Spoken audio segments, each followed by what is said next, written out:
Hey there. Ooh, my hair looks Oh. good. My hair looks, well, not good. Maintained. Yeah. I need a haircut bad. Like bad, bad. It's Oh, on the I've given it list. up for winter. I It's think. on the list. I Yeah. think the beard's new, I think it is. Well, you know what? Like we have the YouTube video from last episode. right? I honestly can't remember what that I looked like. think I was clean shaven or close Yeah. to. Maybe I had the trash stash. You did have the trash stash. I had the trash Yeah. stash. Oh gosh. I don't know what my thing is with mustaches, but I just like I think I actually like mustaches now more than I like beards. And beards used to be like my thing, but now it's mustaches. And only certain people Huh? can pull that off, you know? Um, watch the last. You don't have to watch it. You just have to like peek in on it. Um, the last series of Top Chef.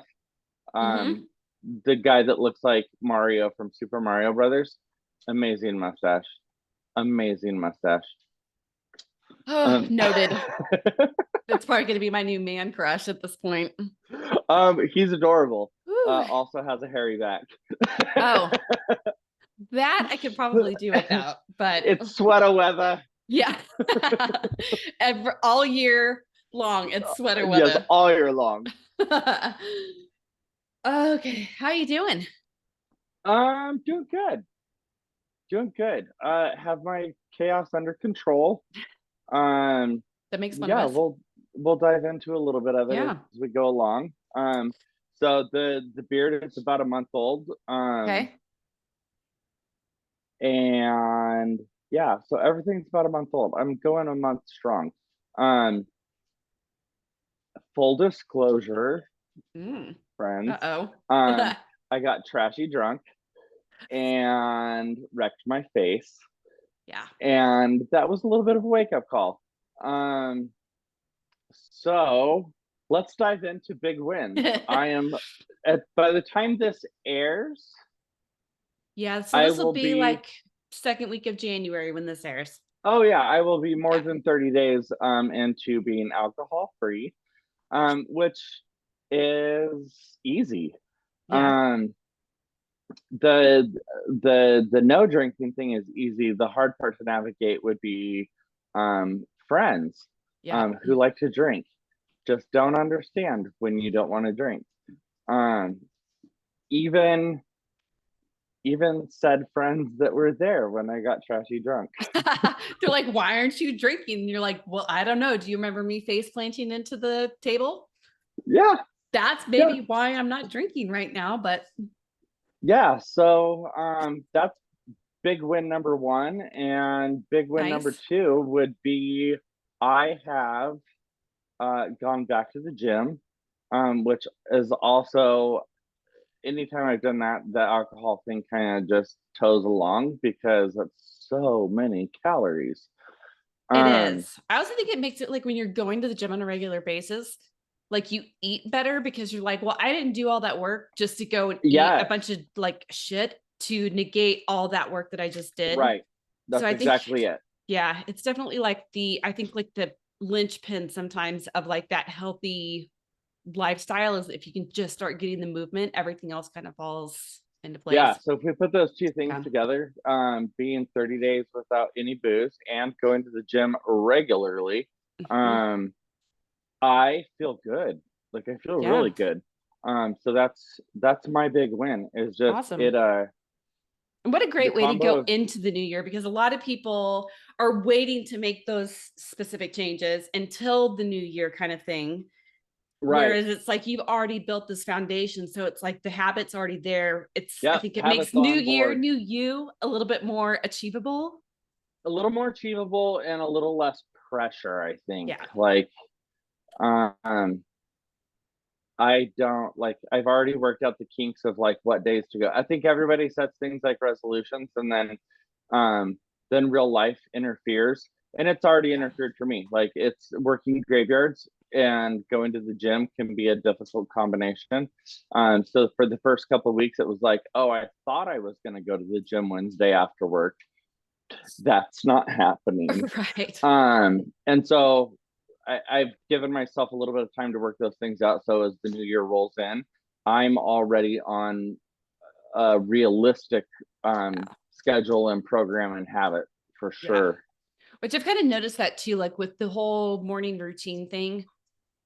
Like it has to go through almost like a hypothesis experiment kind of thing where it's like, okay, I know like this is what my idea is, but then is it actually going to work in real life? And then it's like kind of fine tuning it down to, like I know for myself, and this is weird, like I say this about myself, but then when I think back to like previous times in my life, like I know this to not be true. Like, but when I get home from work, too tired to work out, right? But then I think Right. back to like when I had first moved to Denver and I went to work and then I came home, I like chilled for 30 minutes, let the afternoon storm roll through, and then I would go out and I would do my run. So I was working out after work several times. Right. Also, when I was doing group fitness, I was going to the after work classes. So I'm like, Sure. this whole idea of like, I'm not going to have the motivation to do it after work. Well, that's just like an excuse or a rationale that I'm telling myself. But I do feel like I'm more consistent if I make it a morning thing. Like it's now out of Oh, the way. I feel absolutely. better about myself. It's one less thing I have to think about doing at the end of the day, especially when you work 12. It's like 12-hour shifts, you guys, is a really Oh long God. time. Like, man, the 11th hour is like, I just I've want to cry noticed sometimes. also, I mean, I think sometimes we forget, not only personally, but like as a society, graveyards at 25 is not the same as graveyards at 45. Yes, Um, it's hard. what I used to be able to do, especially like when I lived in Seattle and I was like bopping two different jobs back and forth at two different hospitals, like the craziness that I kept for a schedule, I don't know how. Yeah, But then I have to remind myself that was 10 years ago. right. Um, and it just it's not the same at my age now. I Yeah. mean, the same goes, for the drinking thing. Um, I mean, I think there were points in our lives we could easily stay up till 3 a.m., hitting it hard, go out for breakfast, roll back home around 5 a.m. That would kill me now. I I like would quite die. literally. Yeah. Yeah, That would be like a 3-day recovery, honestly, yeah, just to even get yeah. back to some sense of normalcy. I mean, yeah, I it's mean, so it's take it it's back to true. Denver. That was 10 years ago for you. Yeah. Um, Wow. damn, you're old. Um, but it's hard to compare old you to new you when you've let a decade between old you and new you pass. Yeah. Um, Yeah. and I think Sure. personally and like, with grace for those around us, you have to remember like what your friends or your coworkers and stuff could do 10 years ago is not the same thing Yeah. that they can do now. And it's hard, I think, because sometimes I think we hold ourselves to those expectations. You're like, I've done this before. Why am I finding it so hard to do it now? And it's just like, Exactly. you're just in a different space in life. And you're like, priorities have shifted. And just like, it is true that it's like later in life, like even working 12-hour shifts, that used to be no sweat for me, like whatsoever. Right. Now it's like, it literally sometimes feels like I'd rather go have a root canal than work a 12-hour shift. Which says a lot because I hate the dentist. Easy. I hate the dentist. Um, but yeah, I mean, it is. I think it's sometimes we have to like look at it as like, okay, things have changed. I have changed. My energy levels have changed. So I have to adapt to this new normal. And on the drinking thing, I think this is probably one of the hardest changes for people to make because there's so much normalcy around drinking in our culture. It's if you're in the dating world, it's always like, let's go have a cocktail. As like the first date, grease the wheels a little bit. Nobody's ever saying like, let's just go have a coffee or go to the bookstore or something, like nothing like that. It's always like, let's go have a drink or get a cocktail, something Yes. like that. And then I think too that it's like when we think about how we bond with people that we kind of first meet, happy hour with coworkers is kind of sometimes the way that you like build that connection with them. Um, And so I think it's like you're going against the grain societally. Oh, And then I 100%. even think about on the familial front, our family has always been like, oh, we get together for family events and everybody drinks. It's just like that's been a thing. Oh, absolutely. It's Um, like cocktail night. Like you literally plan like, well, I'll bring a bottle of wine for mom. And then you make yeah, sure you bring enough vodka for us. right, right. Um, and it's and some of it like family wise, it's celebratory. Um, Mm-hmm. I mean, we've got one relative that like it's gin and sin. Um, for it's like to celebrate getting back together. We've discussed it in that terms as far right. as like can't wait till we can have a gin and sin together again. Um, and I feel like that particular person I see 2 to 3 times a year. And that's literally how we start things off, or we travel together a Mm-hmm. lot. And so, and there's another one that's Yeah. difficult is, I don't want to call it routine, tradition. Mm-hmm. Um, we have always had a tradition of Bloody Marys at the airport before we go on a trip, always. Yeah. Uh, and last time I took a break from drinking, um, and then we went to go travel, it reminded me of when I used to smoke. And you get in the Mm. car and like you don't even realize it before there's a lit cigarette in your mouth. And you're 2 miles down the road and you're like, whoa, how'd that get there? Yeah. It's Yeah. one is just tied into the other. It's breaking those chains that link things together. Mm-hmm. It is some of the most difficult thing because I mean, it just when we get to the airport, we head to the bar. Yeah. That's what we do. We And your get thing through is a tradition security. thing. Mine is like I'm a bad flyer. So I need something to like whoop, bring it down a notch, the anxiety, the Oh, all it's tied that. And into it's like, that. of course, like it makes sense to go have a Bloody Mary or a mimosa It's or all the whatever. things. It's I don't have to be at work at this morning, so yes, it's like it's the excuse to day drink. It definitely takes the nerves off of the stress of traveling and trips and that kind of thing. It's nice to have one and then kind of melt into your uncomfortable airplane seat. Yeah. Um, I mean, there alone, it literally makes your airplane seat more tolerable. Yes. Or your neighbor, more or tolerable. the neighbor. It's Had been a some hot weird, second since I had that neighbor. I think I oof. might be that neighbor now. I I'm trying to think the last time I had a really uncomfortable. I mean, I want to say it was coming maybe back from Miami from the happiness summit. I got like I literally think her name was Kathy too, like the chatty Kathy, where it was like, lady, I am just trying to watch Yellowstone here. And it was Oh, like, kept talking, talking, talking, talking, talking, talking.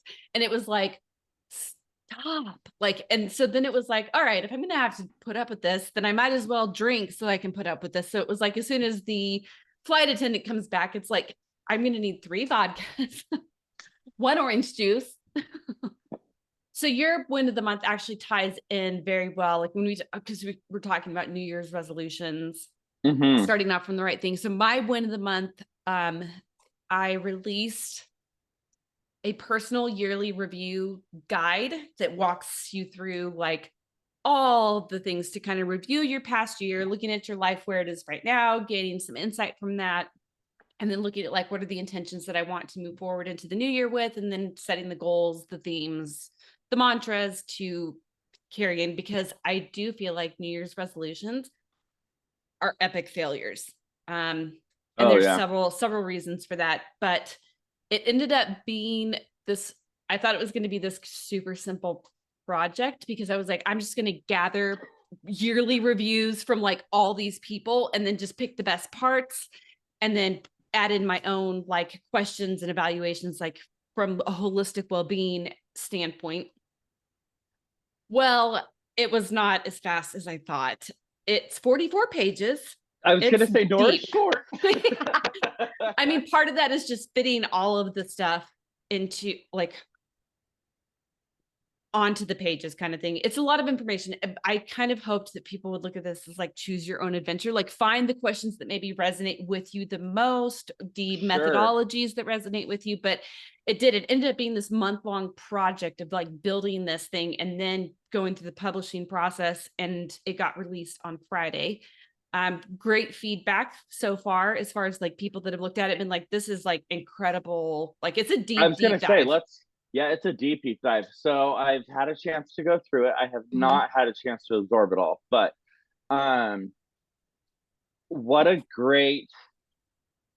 This is how I plan on using it. This year, I am going to start New Year's resolutions in February, not New Year's Yeah. resolutions, but Yeah. that's going to take me a while to get through. Yep. I think it goes a lot deeper than probably anything I've ever done in the past.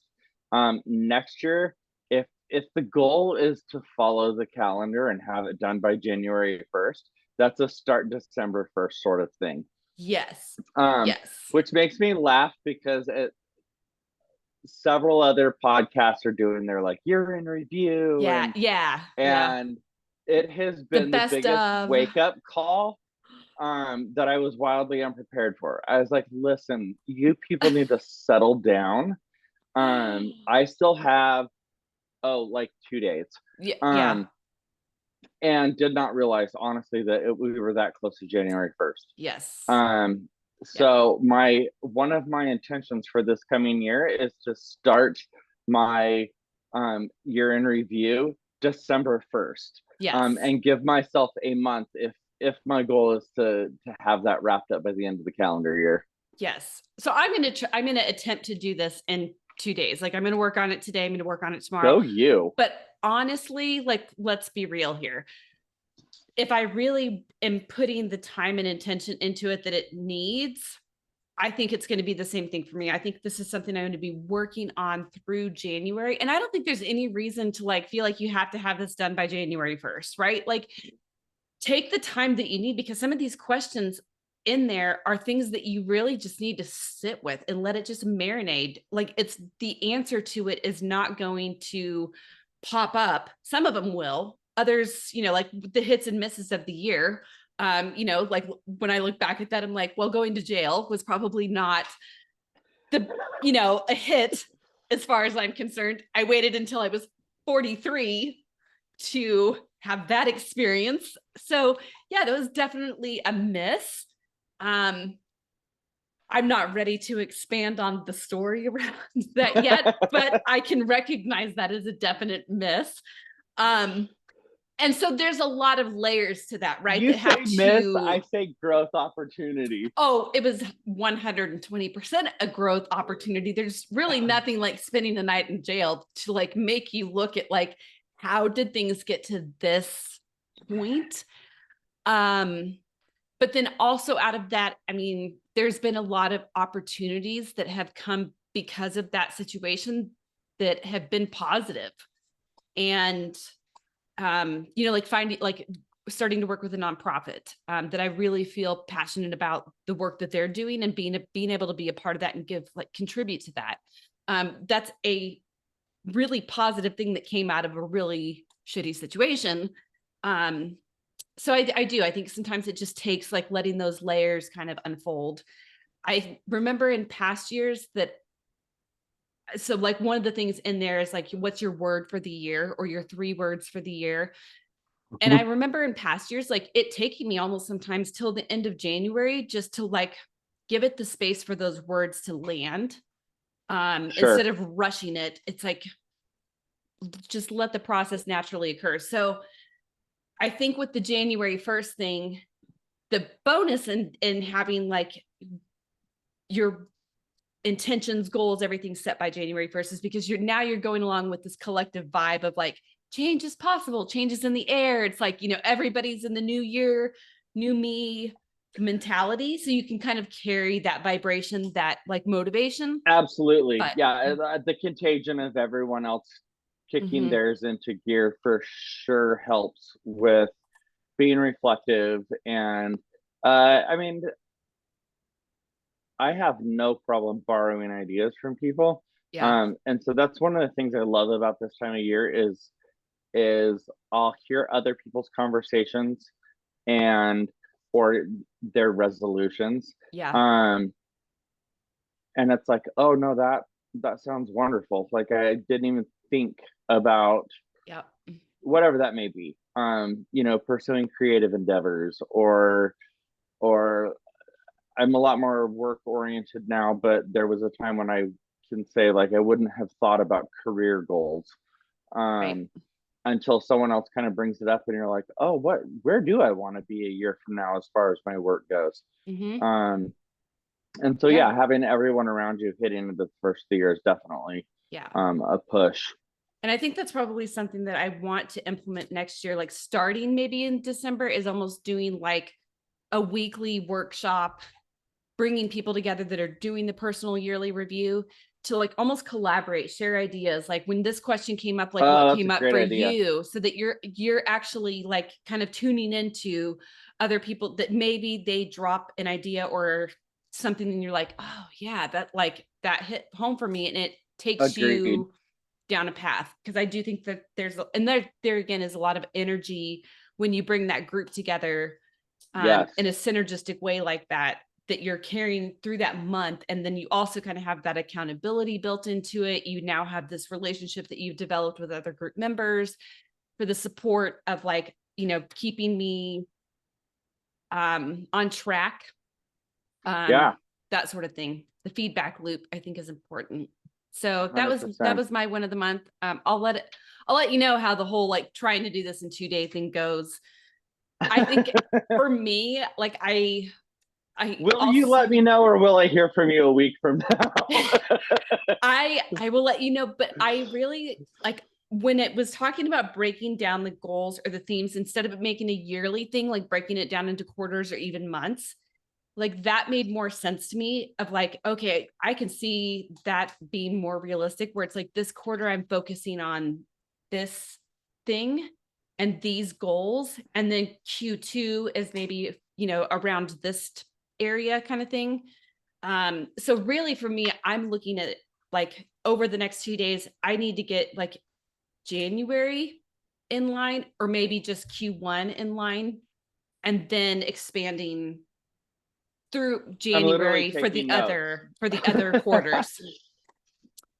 Because I think that, and um, this is the thing, how many times have things, circumstances, life just thrown you a total curveball? And it's like, well, now that goal that I set for the year for Q2 doesn't make sense or it's not aligned at this time. Agreed. There's that fluidity again, right? Yep. So, The quarterly goals, I also like I've got some big things coming down the pipeline that I can't rush. Like yep. um so I mean I don't know how Yeah. transparent you want to be, but we've got the sale of our dad's house Mm-hmm. coming. I can't rush that any faster Yep. than it goes. It's not going to happen in quarter one. Yeah. Um and so there's things, but there's lots to do around that. Yes. Um Yeah. and and then when it's done, I mean, we'll probably be in quarter three by that point where it becomes something that I can turn positively personally. Right. Right. So, yeah, I mean, I think that makes sense. And then I think too that it's, I mean, I know for me, like a big one for this year in general is finances. Um, that has been an area of struggle for me for a very long time. And it's like this, but it ties into so many areas of life that it's like I've got to get this in a manageable space. Right, I mean, obviously right, last year was a dumpster fire for financial reasons, stopping everything to go take care of dad. And then it was like having to reroute, start all over again in right. Arizona. What a blessing, though, that part. Again, yeah. I mean, these things that seemed like so like I'm not gonna lie, horrific at the time that have just really turned out to be these blessings. But when I Yeah, look at like the financial thing, this isn't something that's going to be an overhaul in Q1. This is right. like the small changes that are going to compound over the year Yes, into these exactly. big changes, whether that be reducing debt or investing and building a return on Yep, investments. These are not 100%. things So you have to kind of take it in the small steps, which I think doing things in a monthly or quarterly space is more achievable. Agreed. And it roadmaps it out a little bit. Like, I Yeah. need to get this done in order to get that done, in order to get that done.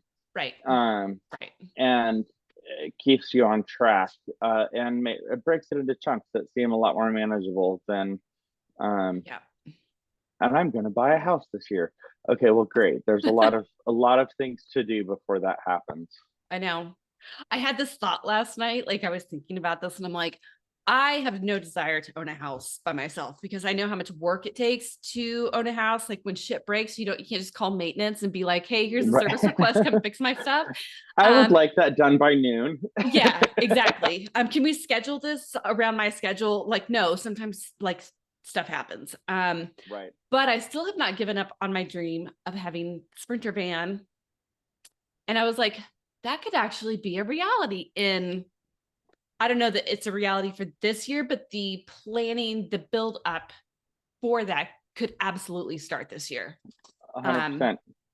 So, because I still I don't know, I still have this wanderlust nomadic life dream of just like driving around and doing whatever the hell I want to do. And, don't we all? I know. Personal goal, but yeah. So let's do some Q&A. So we got some emails after episode 1. So first of all, I just want to do a shout out to anybody who did send an email. Thank you for participating in this. And I'm glad it's really diverse questions. So I'm going to start with one that I clearly know was directed at you. Okay. So this comes from Mike B in Minnesota. And hi, Mike. Hi, Mike. Mike. So this is a 2-part question.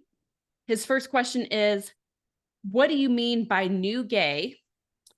And second question is, any advice on coming out and how to handle that process with family, friends, coworkers, etc.?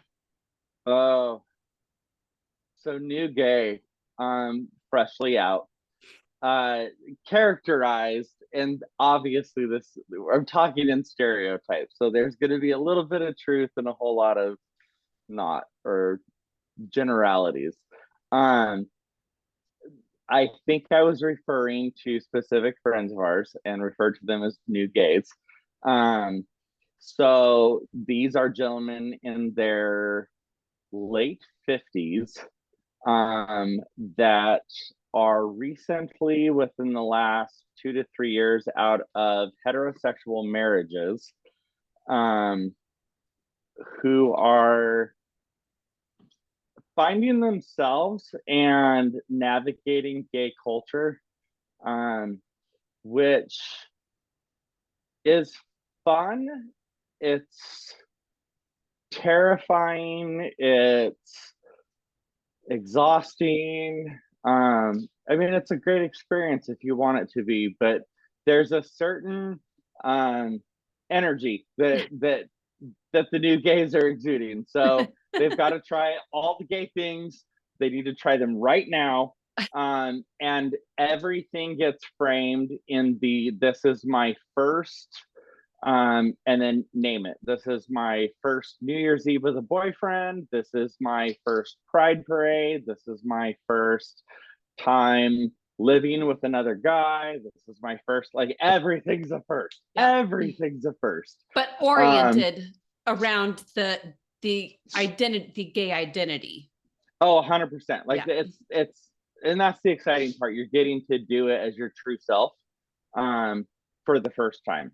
And so it may even be things that you have done before, but this is the first time you get to do them as a gay man. Right. Okay.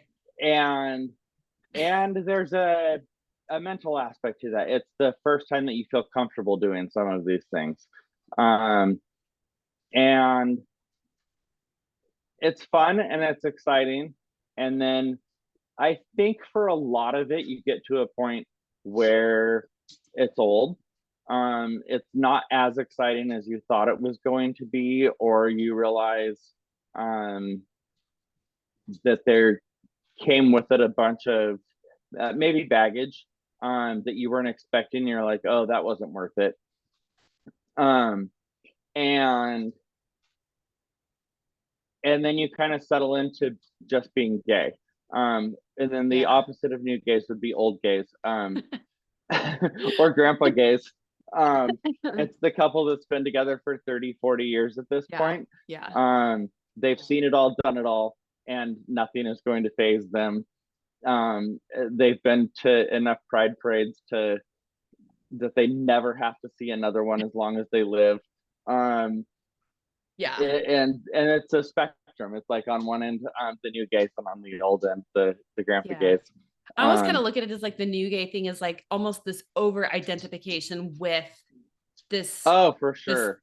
new thing, right? That it's because I think about this like the whole gay world opened up to me just prior to you coming out with Tony. Right.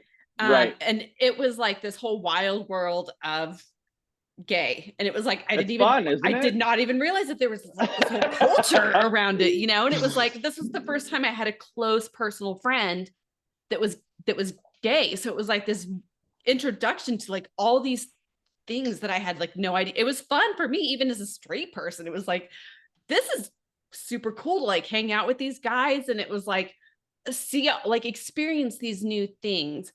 But I could even then see the difference between like the new gays and old gays. So Tony was an old gay, had been out of the closet for a very, Yes. very long time. He was one of those like you know, I was compared to like the Wills and the Jacks. Will is the one where like you almost get taken aback. You're like, what? You're gay? And then there's, you know, just Jack. And from the moment he opens his mouth and starts talking, you're like, oh, you're gay. Okay. Like that was Tony. Tony had embodied 100%. this identity, but it wasn't like the main part of his identity.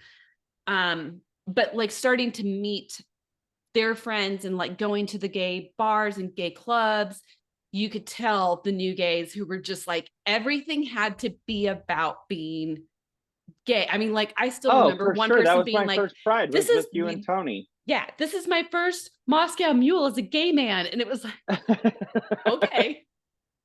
Yes. And it's huge. I mean, it really is huge. Uh, and there's lots to be proud of, and there's lots of things that are fun to identify with, and but you definitely settle down after a bit, and it loses a little bit of its luster, I think. Yeah. Um, and you realize that it is an aspect, not the aspect of who you are. Yeah. Yes. And advice on coming out: be a new gay. Um, Own it. own it. Do all the things. That's it. You only get one shot at being a new gay. Um, family and friends. So I mean, I can only speak to my own experience. I mean, I guess I can sort of speak to my husband's experience, which are wildly different. Yeah. Uh, but for myself, I started by telling people that I absolutely 100% trusted. I came out of the closet very safely, and that didn't necessarily make any of the conversations less awkward.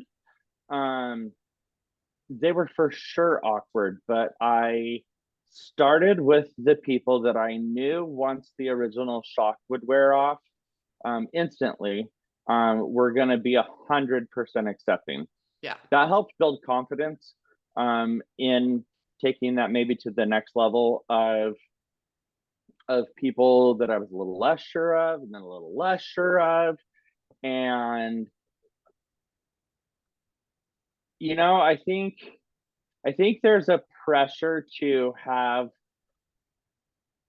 well, let me back up for just a moment. I think people think coming out is a one-time event.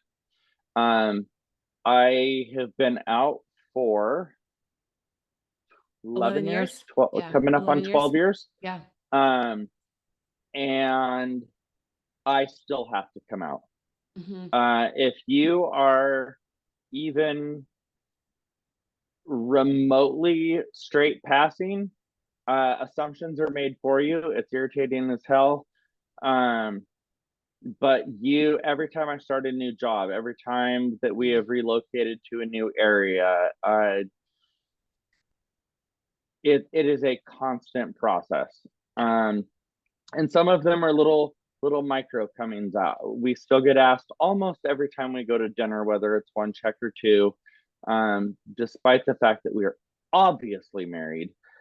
Um, and so it's even to that little point. But um, that said, I took it one step at a time and let each maybe, I would hate to call it a level, but each level kind of settle in for a little bit. I also used those people for advice on. I mean, I think you and I had a discussion. How the hell am I going to tell mom? Um, as Followed well by as crickets. right, as well as my aunt, my mom's Yeah. sister. How do you think I'm supposed to navigate this? How do what do I do if?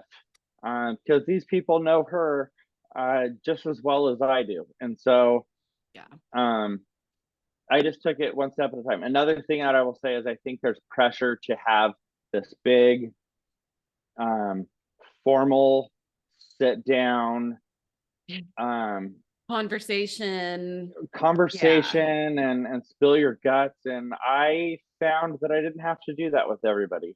Um, I don't think he minded. I'd have to ask him, but I came out to my dad via email. We live 2,000 miles apart. I didn't want to be weird on the phone.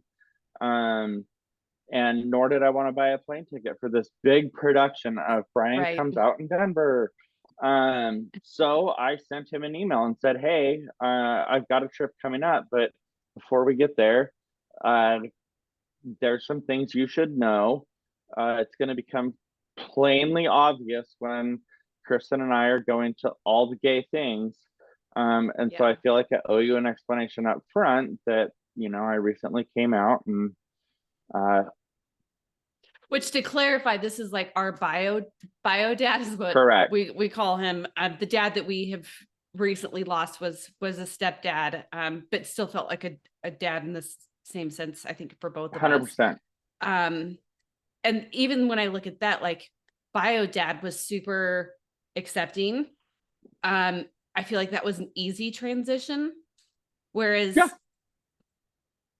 stepdad or Mark was, I feel like there was still even almost a reckoning, even I like think he was last uncomfortable till the February. day he passed away. Yeah. Yeah. I think he was uncomfortable till the point he passed away. It was the way he was raised. He was definitely accepting. Yes. I mean, he met Jim on more than one occasion and had no problem, going brewery hopping with us. Yeah. And Yeah. we stayed the night with him more than once. And but I do think it was awkward for him for sure, Yeah. just because of the way he was raised and his beliefs, which was great for him. Yeah. Um, which leads me to say I built up enough people that were safe and allies and full supporters and everything that I eventually came around to. I don't think I ever sat down with anybody that I knew was not going to be okay. I don't see any benefit in that. I mean, Yeah. if we have lots of religious family, um, who, because of their brand of religion, we knew full well we're not going to be accepting. Um, and I think it's okay to, um, I don't think you have to traumatize yourself by Mm. sitting down and getting the reaction that you already know is coming. So there came a point with those people that I think I told the rest of you, feel free to tell them. Um, you can, and that may have even been as late as when Jim and I were living together. Yeah. Yeah. Um, It hey, was. It was like this surprise. progression, I think, of like just different, like you said, levels or layers of it, where it's like, okay, yeah, I started with like the most accepting layers. And I think, I mean, for me, from an outside perspective, I think Tony helped with that a lot too, as far as Oh, like 100%. being gay and having been out of the closet basically his whole entire life, and having a mom that was very accepting of his choice in that, and a dad that was not very accepting of it. He'd seen both kind of sides of it, and so therefore I think helped you to navigate, like, okay, if it goes this way, awesome, and if it goes this way, like, it's not about you, right? It's about how that other person, their beliefs, their how they've been raised, their comfort zone with things that are outside of normal. um and so I think that was helpful for you to have somebody who's like in the trenches. For sure. Oh, Tony helped me navigate so many things. Even on the, I mean, I guess that's part of the reason that I did feel comfortable um telling Biodad, Yeah. is I knew I mean, we'd gone out to dinner, we watched football together with Tony, and it was like, okay, well, if he can, um I mean, Tony was loud and proud. Um if he can be in the same room as Tony for a few hours, that was definitely a flag that, oh, this is going to be okay. It wasn't even like Um, tolerated, like they loved Tony. right. Like Tony came And to so, Sunday family dinners every single week once they'd right. met Tony, kind of thing. So So that was like, I mean, I definitely was paying attention to my surroundings. Another thing I would like to say, because everyone laughs at, like, I think everyone stresses with the work thing. Um, and this is the only time I feel pressure to come out. Have I've had so many different jobs at this point, that I have come up with this awesome, quick, quick and dirty way to just come out at work. Because if you give enough time, people create their own stories around your life. yeah. So I also have children, and people ask that as like a testing the waters thing, but it throws them off completely Yeah. when I say I have kids, because then the assumption is that I must be Yes. straight. So day one, I just dropped the bomb to someone in the department and know that it will spread like wildfire. Right. So I generally say something along the lines of, yeah, I'm super happy to be starting here. It's crazy at my house right now. My husband's starting a new job, and bomb dropped. It's like I've pause. seen a couple eye Yeah. twitches, but you're in a professional space, and Yeah. so it's a pretty safe space. Uh, and I also just completely rely on the power of gossip, Right. um, because that's going to travel through work clicks and all of that, and it may Yeah. take a couple of weeks sometimes. And there inevitably, I feel like there's always one person who is not part of any of the clicks that you have assumed 3 months later that everyone knows, and then it comes as this huge shock to that one person. What? And um everybody knew this but me? exactly. But the biggest things, I mean, be comfortable, go at Yeah. your own pace. There's no pressure to, the only, so much of the pressure is self-induced. You feel like Yes. you have to wrap this up, and there, I will say, the only pressure that there is that you have to know that gossip chain is going to work, and Yeah. people will probably get their feelings hurt at some point, if you haven't told them, and they had to hear it from someone else. um, so I will say, take your time, but plan strategically. Yeah. I mean, that makes total sense. And I think, as far as the workplace goes, I think the work that the corporate environment has done around diversity and inclusion over the last, I mean, I feel like it's been probably about a decade since that whole movement started. Yeah. But now it's a part of your health stream, or like your training is around Yep. diversity and inclusion, so it's something that's getting repeated, and I think it's normalized accepting and appreciating our differences, whether that be race, whether that be religion, whether that be sexual orientation, is where I think in general, most work environments are more accepting of like the differences and realizing that you're still human, right? Like we're all Right. still human. We just have different preferences, different things that, Well, there's plenty of people at work that do not like, I don't call it my lifestyle, I just call it me. Um, yeah, there's plenty of people at work that don't like me. That's okay. There's plenty of people at work that I don't like. yeah, Um, I uh, I can still be respectful. I can still be civil. I can still function really well with them, yeah, professionally speaking. yes, Especially in a department my size, and I mean that both number of people and physical space. mm-hmm. Um, I run through a lot of characters, and we are in close quarters for 12 hours at a time. Yeah, Um, and there comes a point where you also quit caring what other people think of you. yeah, I've definitely gained enough confidence in my life that I don't I don't analyze anymore whether someone does or does not like me. Um, I could care less. yes, yeah, I don't want them to know whether I like or don't like them. What I do care about is that we can make it through this 12-hour shift together, functioning well. So yeah, at work I dive my energy into to work and not my social life. yeah. Agreed. Um, I feel like that's going to be a whole topic in another episode of like how we handle the professional versus personal relationships at work. No, for sure. Because I think we're both going through a little bit of that right now.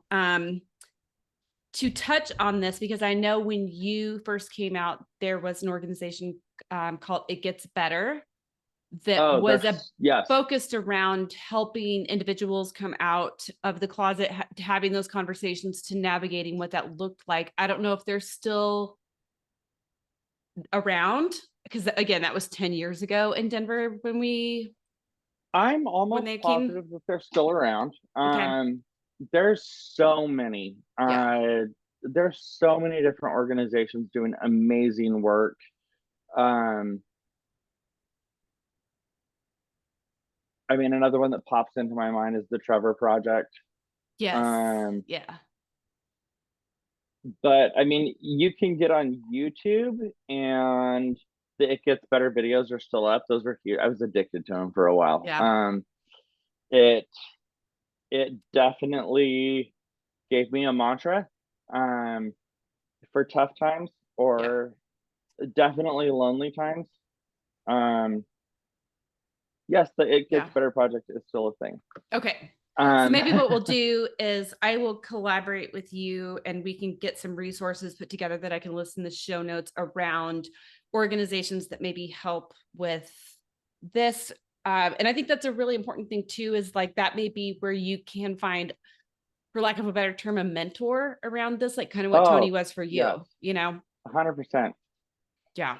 Yeah, find your gay friends. Gay friends help so much Yes. in all Yes. aspects of life. So there you go, Mike. Thanks for your questions. I hope that helps. I hope that was a lot, Mike. More It was than a I asked for. very expansive answer to to so what were kind of simple questions, I guess, in a sense. Okay, so the next question came from Sarah in Florida, Okay. and she Hi, said, Sarah. "Hi, Sarah. When you say what hard thing are you doing, what is your metric for hard?" I think this is a Ooh, fantastic question. this is a fantastic question. Um, hmm. What am I? How do I gauge what's hard? I think for me, Um, like a big delineating thing is like when you almost sometimes when you think of like the difference between simple and easy, right? Like we all know the simple formula for eating well, maintaining a body weight that is within healthy limits, right? We know the equation for that. But is it easy to implement those things and to maintain that over time? No. So when I think of like hard, I almost think of like the difference between hard and difficult. So it's hard to start a new habit. It's difficult. So back to the drinking thing, it's difficult sometimes hmm. to maintain a habit because of circumstances in that sense. I don't know. Yeah, I mean, several things pop into my head, and then I can kind of argue against them just with myself quickly. Um, Boy, I don't know. It's kind of an intuitive thing. Um, Physically going to the gym is not hard. It's a mile away. I hop in the car and I'm there like 3 minutes later. Um, so going to the gym is not hard. Fighting the urge to sit on the couch and doom scroll for another 2 hours is hard. This brings me back to our conversation yesterday morning when we were both demotivated, and you're like, yeah, I was supposed to be at the gym an hour ago and I'm like scrolling through TikTok videos. And I'm like, well, I mean, I have this long to-do list of things to do, and I'm sitting here listening to podcasts for the second time.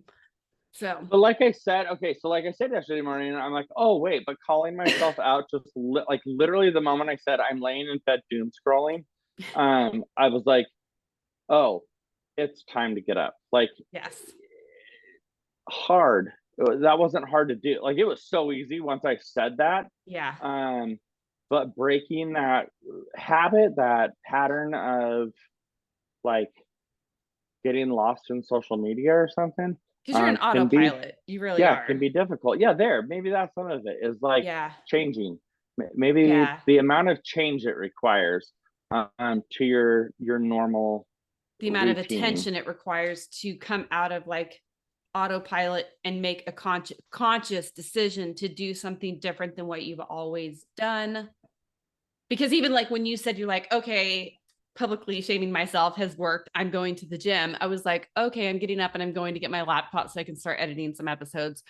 So because it was like, okay, if you're gonna get out of your doom scrolling, now the Right. I challenge has mean, been raised for me to get out of my, yeah, let me just side note pause. that. I mean, that's like the whole idea of an accountability Yes. partner and having connection with other people who are supportive and who are going through changes. And I mean, our two hard things we did yesterday were completely unrelated. Yes. Um but just the simple fact of, oh my word, I see it, I need to go do my hard thing, and you're like, well, if you're going to do your hard thing, then I'm going to go do my hard thing. um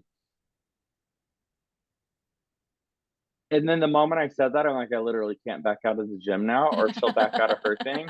And so I Right. literally have to take a shower and go to the gym. Yeah. Um, Yeah.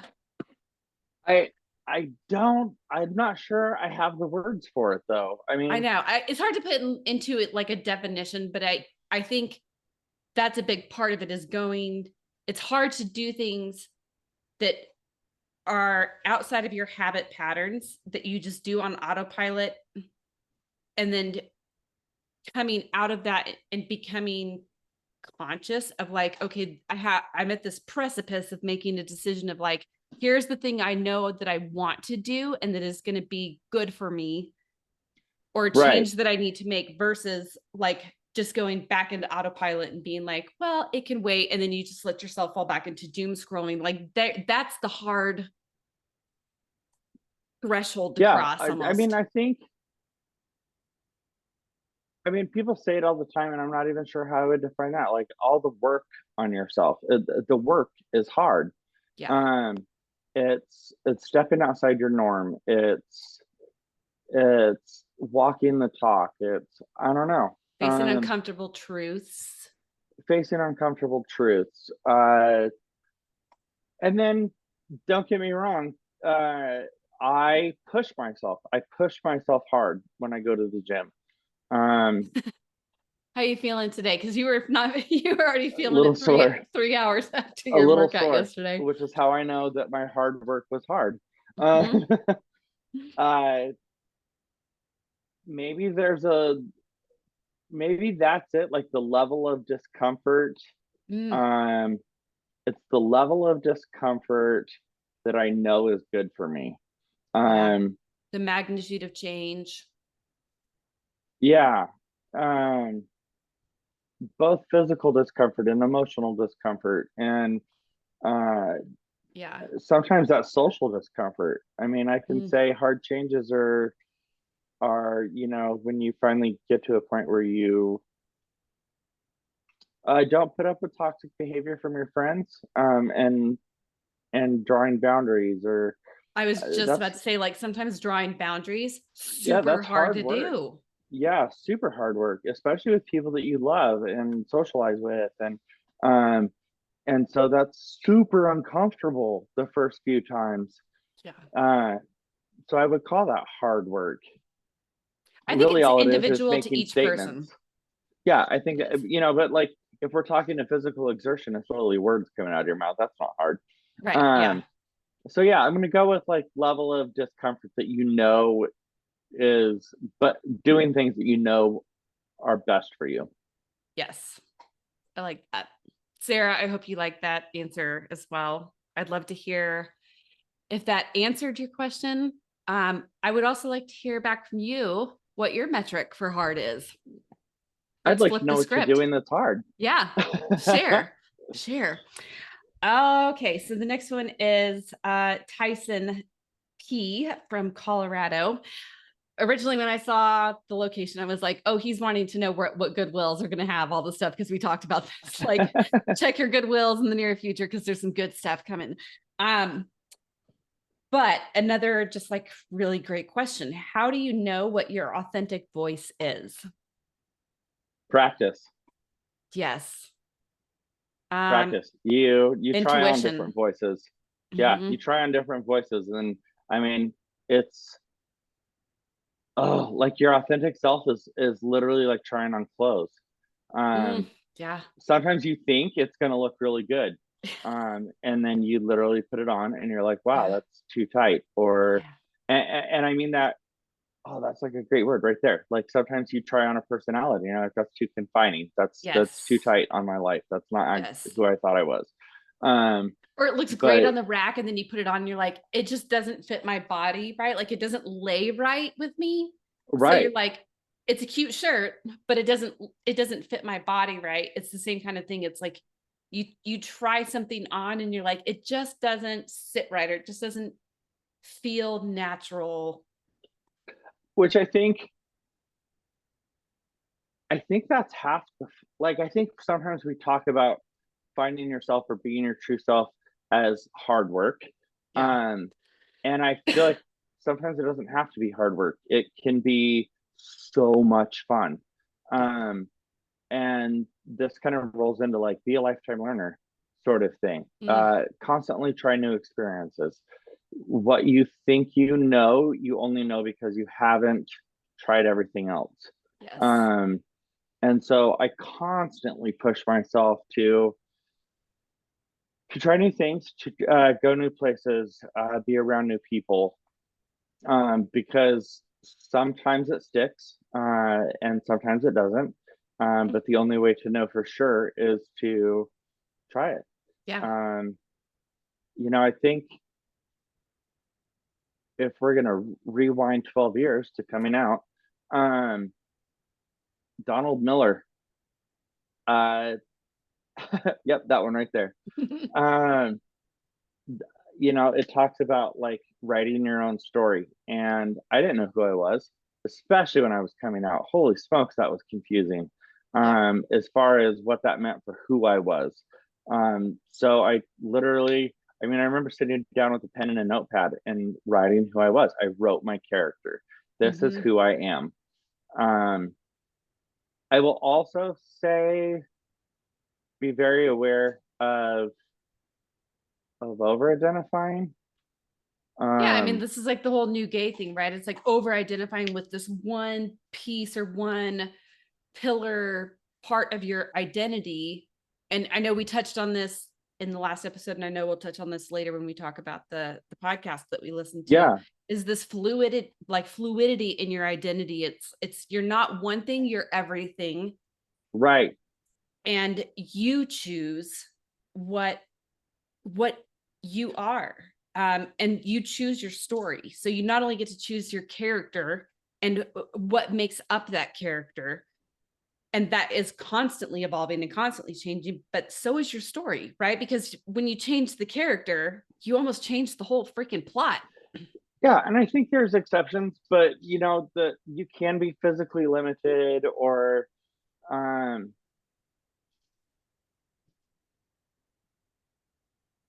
I think there comes points in life where maybe opportunities have passed and doors have closed. But that said, for the most part, I think we forget that we can be whoever we want to be. The thing that most of us struggle with is knowing what we want, not Yeah. not defining who we are. Um, you have to know what you really want, and then you can. I mean, for the most part, I feel like you can accomplish that with hard work. And I think a lot of times we think we know what we want, or we want this identity. And then maybe you try it on and you're like, yeah, no, this doesn't feel right. Or maybe it's a different, like, I guess, exploration, like a different facet of that identity that actually you identify with or that feels right to you. Yeah, it turns out I I didn't look at like this those as pants. I just all like the color yeah. of those pants. Yeah. Um, Um, so and we've instead of all getting those bought pants, I'm gonna clothes get a at some shirt. point that were like, we liked them so much, and even though they didn't fit us right, or it didn't look super great on us, we still bought them because, man, I really just like the I want this pair of pants to fit, and it Right, does not fit and it no never matter fits. what. I will also say that, I mean, it closes a great analogy for who you are as a person, because one, I think they help define us as people. Yeah. I think that's a great way to help yourself identify. Hmm. What message am I sending the world? Do I want to be a Mickey Mouse T-shirt and pajama pants kind of guy? Uh, Do I want to be a person at Walmart, or do I want to be? yeah, and but also Mm. along that analogy there, I think sometimes it's okay to buy an outfit for one night. Mhm.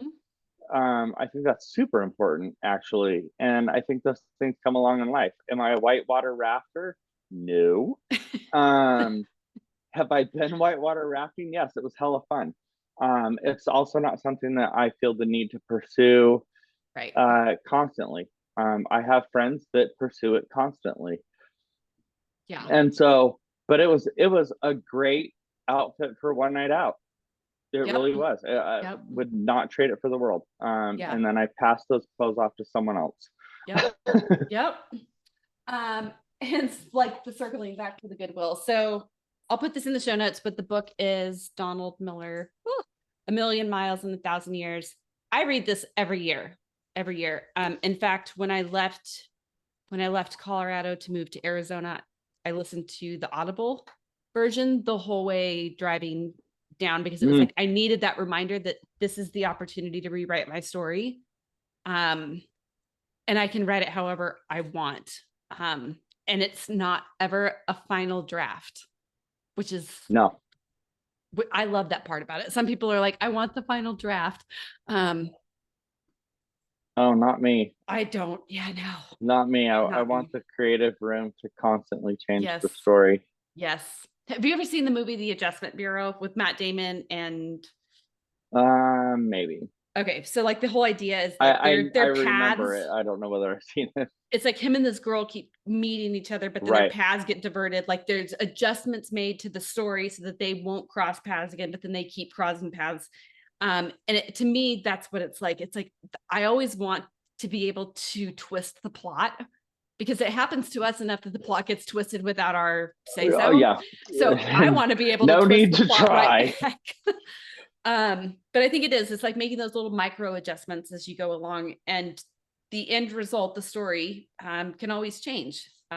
You have that ability should you choose to use it. Always. Yeah. Always. And use it. Yeah. Use the hell out of it. Yes. And to that point, I think too, Tyson, finding your authentic voice. I think this is just like the journey of life, the journey of self-actualization, of kind of mastery of anything is there is no destination, it's the journey. So your authenticity is going to change and shift. And what feels authentic to you right now may not feel authentic to you in 10 years. I can think of identities like back to 10 years ago in Denver. That was a big identity shift for me in so many ways. And I look at some of the identities now and I'm like, I don't identify with that anymore. Like that doesn't feel authentic to me Right. anymore. Sure. So but I don't think you'd trade any of it, would you? no, because it's all like led to this Yes. amalgamation 100%. of brilliance. 100%. And I think in the moment, the only other thing I'll say is I think in the moment when you use that voice, you know, Yeah. you're into, you feel it intuitively, you feel it in your gut, and you know, wow, that was me. Like that, it feels good to be authentic. Like Yeah. you instantly feel it. You're like, oh wow, that, you know, I actually stood up for myself. I absolutely spoke my truth. Which I think brings into it, like, so when we talk about the chakras, of course, I'm going to bring some woo into this. It's like you'll feel it in your solar plexus, which is like that's your gut check, right? So Yeah. when your gut's off, you're going to feel it in your heart space. It's like this is in alignment. I'm speaking from my true identity, from my heart. Right. And The I mean, other I'll one say is throat your chakra. throat chakra. When you feel like you are throttled in a sense, like you can't speak your truth, or that when you say something, it is like that lump in your throat. That's the other intuitive hit of like, okay, this isn't I'm not in my I would push you to even go stand in the mirror and feel it. Tell yourself a bold-faced lie. And yeah. see what that feels like in your body. And then tell yourself some hard truths. But Yeah. even though they're hard truths, or they don't have to be hard truths, but it resonates differently. Um, Yes. Even in your self-talk, you Yeah. know when you are being honest with yourself. You know when um, you're not being honest with yourself. And I think to a point you even know, like I said, when it is unknown, and you just have to try it on. Yeah. And there's nothing wrong with trying it on and it doesn't fit, and you put it back on the rack and say, cool, maybe Another in 5 store. years, those pants will fit. Fingers crossed. Okay, so last one comes from JP in Indiana. Um, and this was not a question, this was just a statement that was shared. Your conversation on healthcare was terrifying. Oh, it should be. And I just, in a sense, I laughed a little bit at it, but I was like, yeah, it is terrifying. That's a great word No, for it.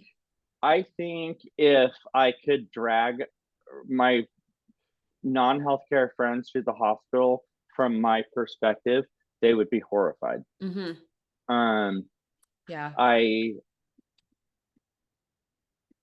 I think some of the things that happen in my career are so unbelievable that people assume I am sensationalizing them or blowing them out of proportion. Or I think if people could see what happens on a daily basis, Yeah. they would never step foot in the hospital. I mean, remember when I was working at Red Rocks and like all the shit was going down, and you were like, you're just making a bigger deal out of whatever is going on at work. And then you came to do that rotation and go to visit all the modalities, and you saw firsthand like the fucked upness that was going on in that place. And you were like, yeah, you weren't exaggerating at all. It's like that bad, maybe even worse. Like you might be diminishing a little bit of what's going on. Like Wendy doing CTs. It was terrifying. It was like, Yeah. this is I mean, people's I can, lives. You're exposing them to radiation. And when you've had to scan somebody 4 times because you couldn't get the area of interest correct because you didn't know what you were doing, that's scary. It's yikes. yeah. Um, I mean, it's everything. It Something happens every shift Yep. that I'm like, oh my God, this Oh, is not real life. Uh, can't make this shit and up. to be perfectly clear, sometimes it is real life in that we all make mistakes, and I have made Yeah. mistakes. I've made tragic mistakes. Yeah. I've never killed anybody, Right. but I have made big mistakes that I knew better. Yep. Um, and I can throw blame, I guess, a lot of different ways, including to myself. Um, but if that was your grandma, or if that was your wife or your husband, or like it, you would be Yeah. so livid if people understood Yeah.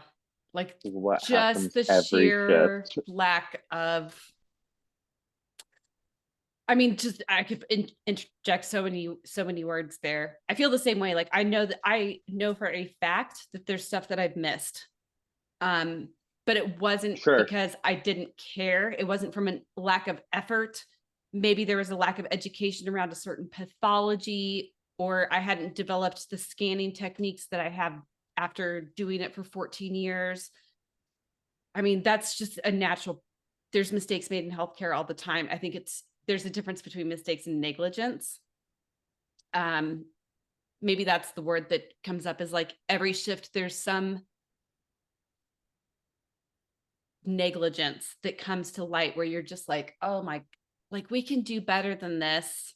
Yeah. We should be doing better than this. And I think a lot of this is like the same thing with big tech. Like when Facebook got uncovered for all the shit that was going on and like the tactics that they're using to basically mind control people. Well, for the people in that industry, it was like, yeah, this is like every day for us. Whereas us from Right. outsiders not in that industry, we were like, what in the actual fuck is going on here? It's a little I shocking. will also say that I feel the same way though. Like I feel like there's plenty of places that this information is widely available. I mean, I don't watch them because it's my real life, but I'm sure Yeah. there's plenty of documentaries about how tragic healthcare is. Um, and yet we go back. Like there's a certain part of us that is disbelieving that maybe some apathy, incredulity, like Burnout is a big a one, whole burnout, a whole mix of things, and yet we still, as well as the feeling that we're forced. I Mm-hmm. mean, if you break your leg, there's only one place to go. Yeah. That's called the hospital. Yeah. So, yeah, and then you just, I mean, I will say on that note, like I'm so much more conscious over what I do in my day to day life, as to not have to accidentally end up at the hospital. Yes. um, Yeah. I literally think, well, that would be fun, but I mean, that stands a reasonable chance of me getting hurt and having Breaking a to hip. become a patient. Um, Right. that would be terrifying to be Yes. a patient. So Yes. no, I'll skip So, this round. yeah, JP, I get it. It is terrifying. Hence the reason that we made the decision today before starting this episode that we are not going to talk about the state of healthcare in this particular episode. I think we've No, I already will say probably this. breached that a little bit too much, but And I'll say this, as far as the state of healthcare, it's a sad time of year, um, at the hospital, on all fronts. It's it's been the holiday season, and it runs the gamut from people losing family members, during the holiday season, to just tragic injuries, to mm-hmm, people that literally use the hospital because they don't have anybody, mm-hmm. in their life, and so That's been the they will hard part for me. literally check in for a friendly face to talk to. Yeah. Um, We had several patients like over the last week that are literally like we're counting down the hours, right? And they have nobody in their life. They're right. navigating their own demise by Yep. themselves. Yep. And it's the holidays, which I think just compounds the feelings of loneliness. Sure. And that's super hard to see too. And there's again not a lot of a lot of times compassion or the time is not given to those people and what they're maybe navigating. And that's because the holidays get so busy for all of us. It's, relatives Right. and traveling and Christmas stuff and doing all this stuff. And a lot of times I think it can fall by the wayside, like what people are actually experiencing. The holidays don't wait for everyone. No, and I mean the only other Yeah. thing I'll pop on that is we've gotten cold here finally. I think I don't know. We were about 35 this morning, Mm. um, and so there's a decent amount of people checking into the emergency room simply to stay warm. Yes. And you learn to work. You really do. You learn to work the system. Yeah. You figure out what ailments to proclaim that will not get you turned around at the door. Thank God for And Ancala. yep. And so again, that's just super sad part of the hospital this time of year. Yeah. Yeah. That's a choice people have to make.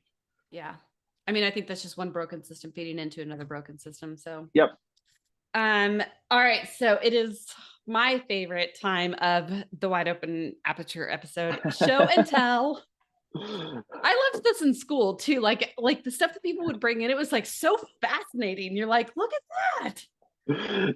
Sometimes though, okay, with the caveat that sometimes it is only fascinating to you.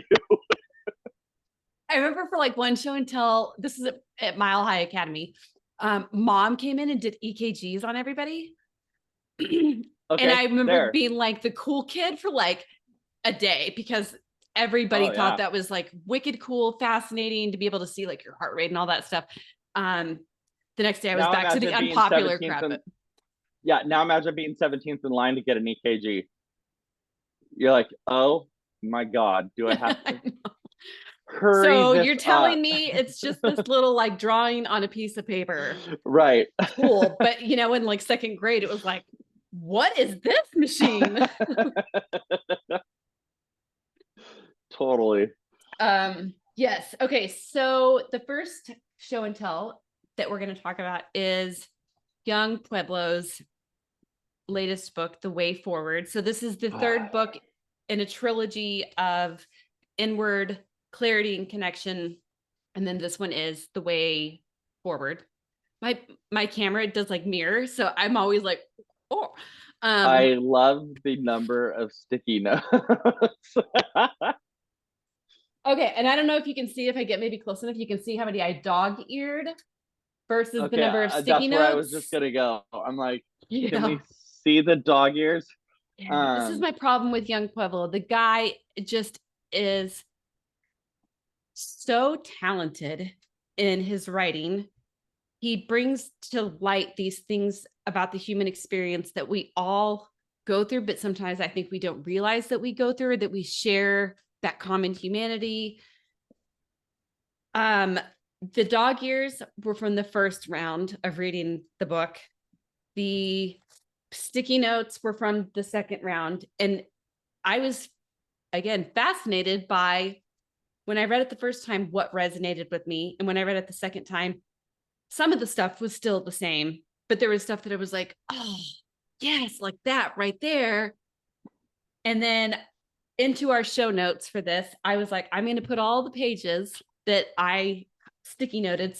And so maybe we can just hit the ones that we had in common and talk about those. And we had one or two pages in common out of the whole book. So I think that just speaks to like the expansiveness of like how many experiences he touches on. Well, and I think you hit on a big thing. It's so much of it is dependent upon your environment in the moment. Mm-hmm. I read some of it at work. I read some of it in bed. I think I read a little bit of it at the park. Yeah. And each one of those is going to have a different impact depending on where you're at. I mean, it's hard to maybe identify with the hard relationship advice when you're at work. Or if you're not in a relationship, he talks a lot about the conscious relationship, or like how to show up for your partner. And I'm like, yeah, there's no partner other than no, Crosby. for sure. Yeah, but that hits way different when you're laying in bed next to your partner. Absolutely. And you're like, wow, I've been that guy, or he's that guy, or Mm-hmm. Oh, look at these um 7 relationship goals, and we're only nailing like 2 of the 7 kind of thing. right. Yeah. Agreed. Where later, I mean, sitting in the park, the things about enjoying life, and you're like, oh, I am killing it today. Like, I'm doing all the things right. Right. Um, and then reread the exact same pages sitting at work, and you're like, I have nothing figured out in life. I am a Yes. train wreck. I am following none of my goals. Yes, this is Uh, the meme of the dumpster fire going down the flooded alley. yes. um, so I mean, I think that's huge. Yeah. With Young Pueblo, I would say it's one of the few books. I mean, Donald Miller would be another one. That I think it really behooves you to um, pay attention to where you're at in life when you're reading it, and then definitely revisit it. Yeah. Um, just you changed, from one reading to the next. I would say I had some points where it literally hit differently on different days. Mm-hmm. I had to repeat a little bit because I realized that I have this habit of flipping pages and absorbing nothing, Yeah. and getting 20 pages down the road. And I'm like, what the hell did I just read? Yeah. And I skip back, and even though I may not have remembered it in that moment, when I read it again, um, I'm like, oh yeah, I thought that was really profound. Not this time. And that's literally in a 15-minute span, depending on how much attention I'm paying to it. And Yeah, and um, I mean, I don't know if this I'm sure this has happened for you too. Like sometimes you've actually read something or like a quote that you've seen before and you're like, "Oh, that landed." And then you don't actually integrate it in any way shape or form. And then like 5 years later, you come across you that same quote again and it's like that's when it actually really lands and you integrate it. And it was like, okay, so it was like there was like the seed being planted almost with the first round. And then yes, now it's like, okay, now I'm ready to actually embody this. yep, Like, I feel like this is one of those books, like, if you just did a page a day and just let that one page sink, yes, you'd get a lot out of it. But it's still one that you're gonna like based on where you are in life or what's going on in your life. And he breaks this down into like, is it 5? Yeah, 5 different sections. So existing, emerging, together, direction, and confidence. And so depending on which phase of life you're in those things, of course, it's going to resonate with you more at completely. that time. I will also say I've noticed a weird habit that I have. I'm curious if anybody else has it. Um, if it doesn't resonate with me personally, it's funny how often I find you especially, um, because we do this a lot. And so I oftentimes am approaching a book or a movie or something, with the underwriting of Kristen recommended this. Um, Mm-hmm. and so I'm not only looking at like where does it hit with my life, but there's this part of me that's like, what about this resonated with her? Um, Yeah. which leads me into, well, I hope that resonated. um, ooh, I needed page 64, but you definitely needed page Right. 92. I mean, and Like, how we've done this with each other. Like we do this on Instagram all the time. Like we see something, it was like the model walking and the kids, like he's holding the kid's hand and the kid's like sobbing his face. And it's like, yeah, the universe, like walking me through all the challenges that I need to face in my right? life. And I'm like, so I send that to you and I'm like, how much does that hit home? Yes. Because you read things and it's like that makes me think about there's even like so there's my one pink sticky note at the top of the page because when I was reading this, I was like, oh, I need to share that with Raina, who's my coworker, my mom, my work mom. So when I was like reading it, I was like, oh God, I actually got her this book. I got her all 3 of his books. But it was like, I need to point that out to her, like read that page because, oh, that just nails like what you're experiencing right now. Yeah. And sometimes I think when we point that stuff out to other people, I think sometimes I have to like reflect that back a little bit too and be like, but what part of that is like about me too, you know? Yeah, for sure. No, I'm definitely looking at and why do I feel that way about why I think you need to read that. You need to hear this right now. For anybody unfamiliar with Young Pueblo, a lot of his writing um, revolves around a toxic relationship. Mm-hmm. Um, and it maybe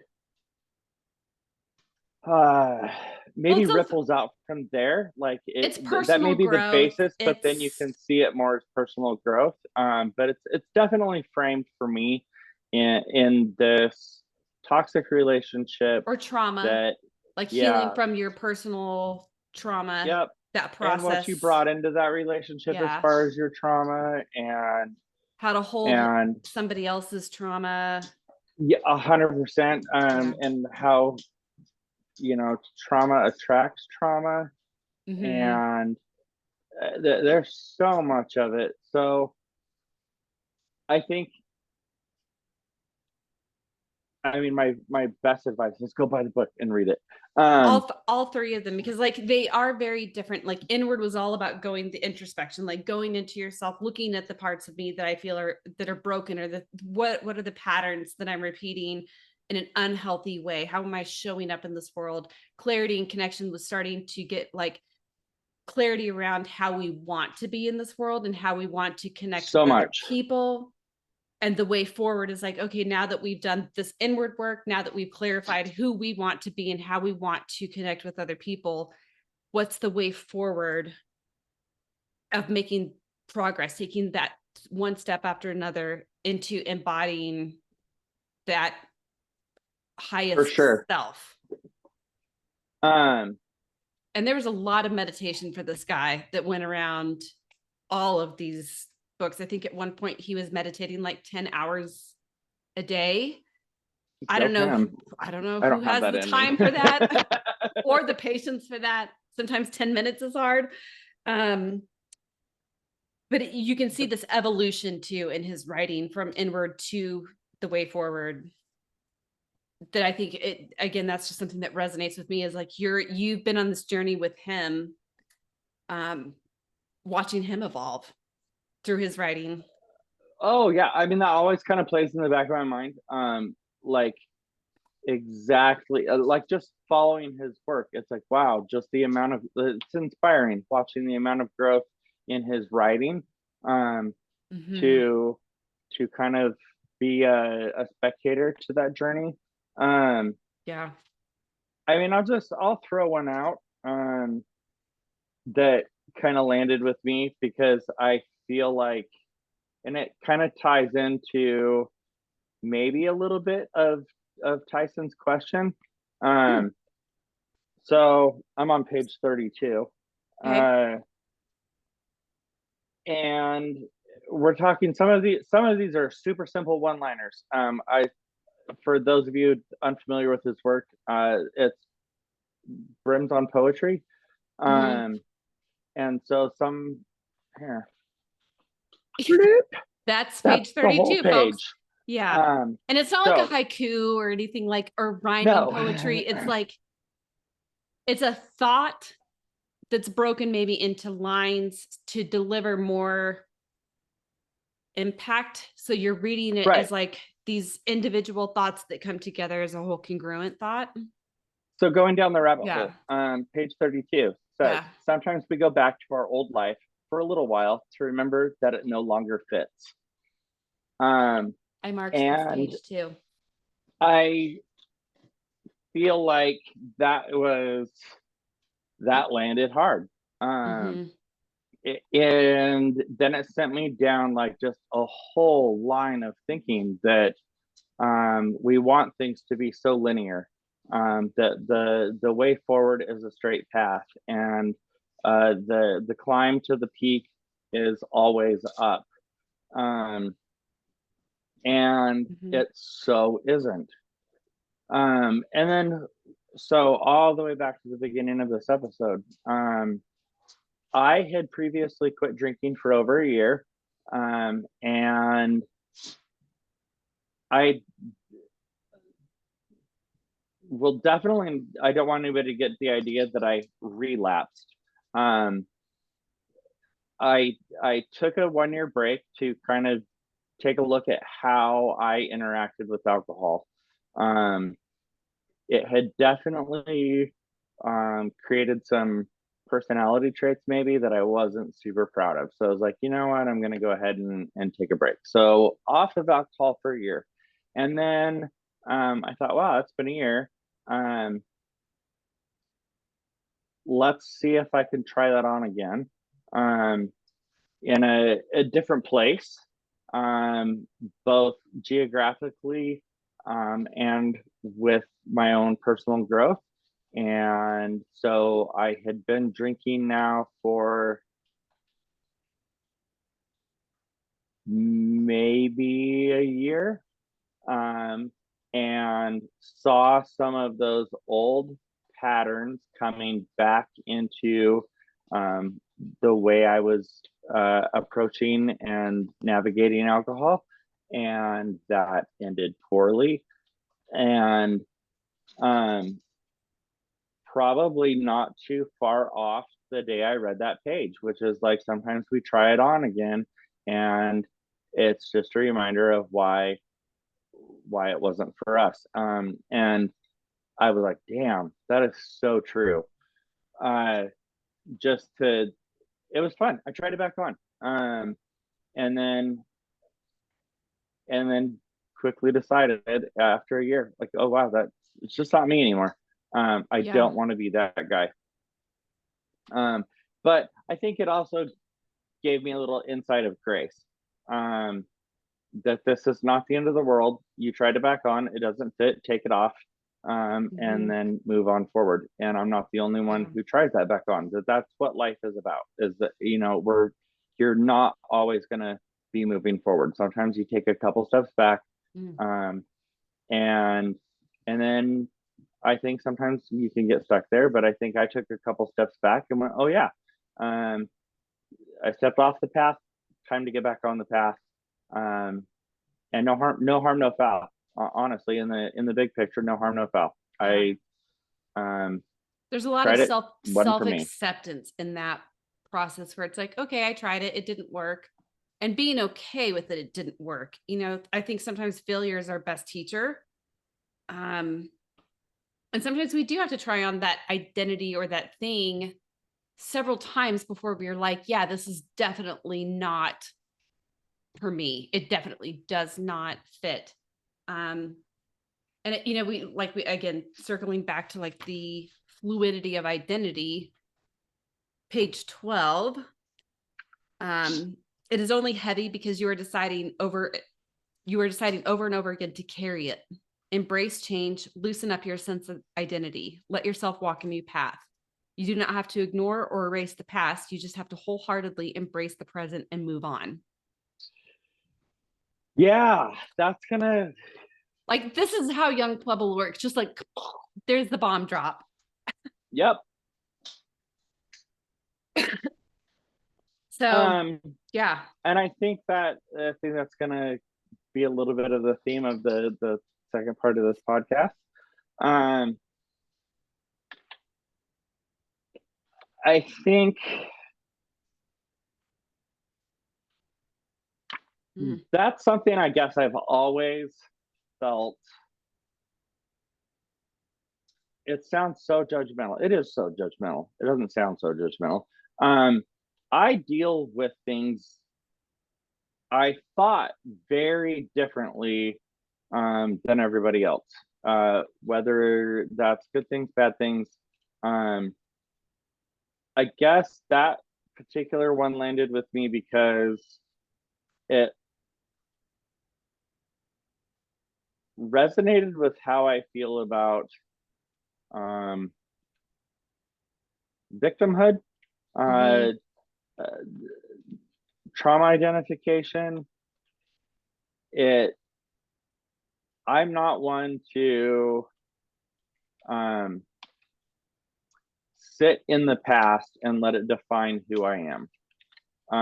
That was a lot of work to get there, I would say, but I think there's a danger in identifying with the trauma in your life Mhm. and letting it define who you are. I think it puts up walls that are hard to penetrate at that point. Um, That's a hard thing to recognize sometimes too, though. Like when I look at like the last few years, there's been a lot of exploration around the traumas, some that I remembered and some that I didn't remember at all. But like there's that whole idea of like the body keeps the score. They're in you, sure, and it's like exercising a demon, right? Like poltergeist type shit. Like you have to release that in some way, shape, or form. But it's a process of like not identifying with it.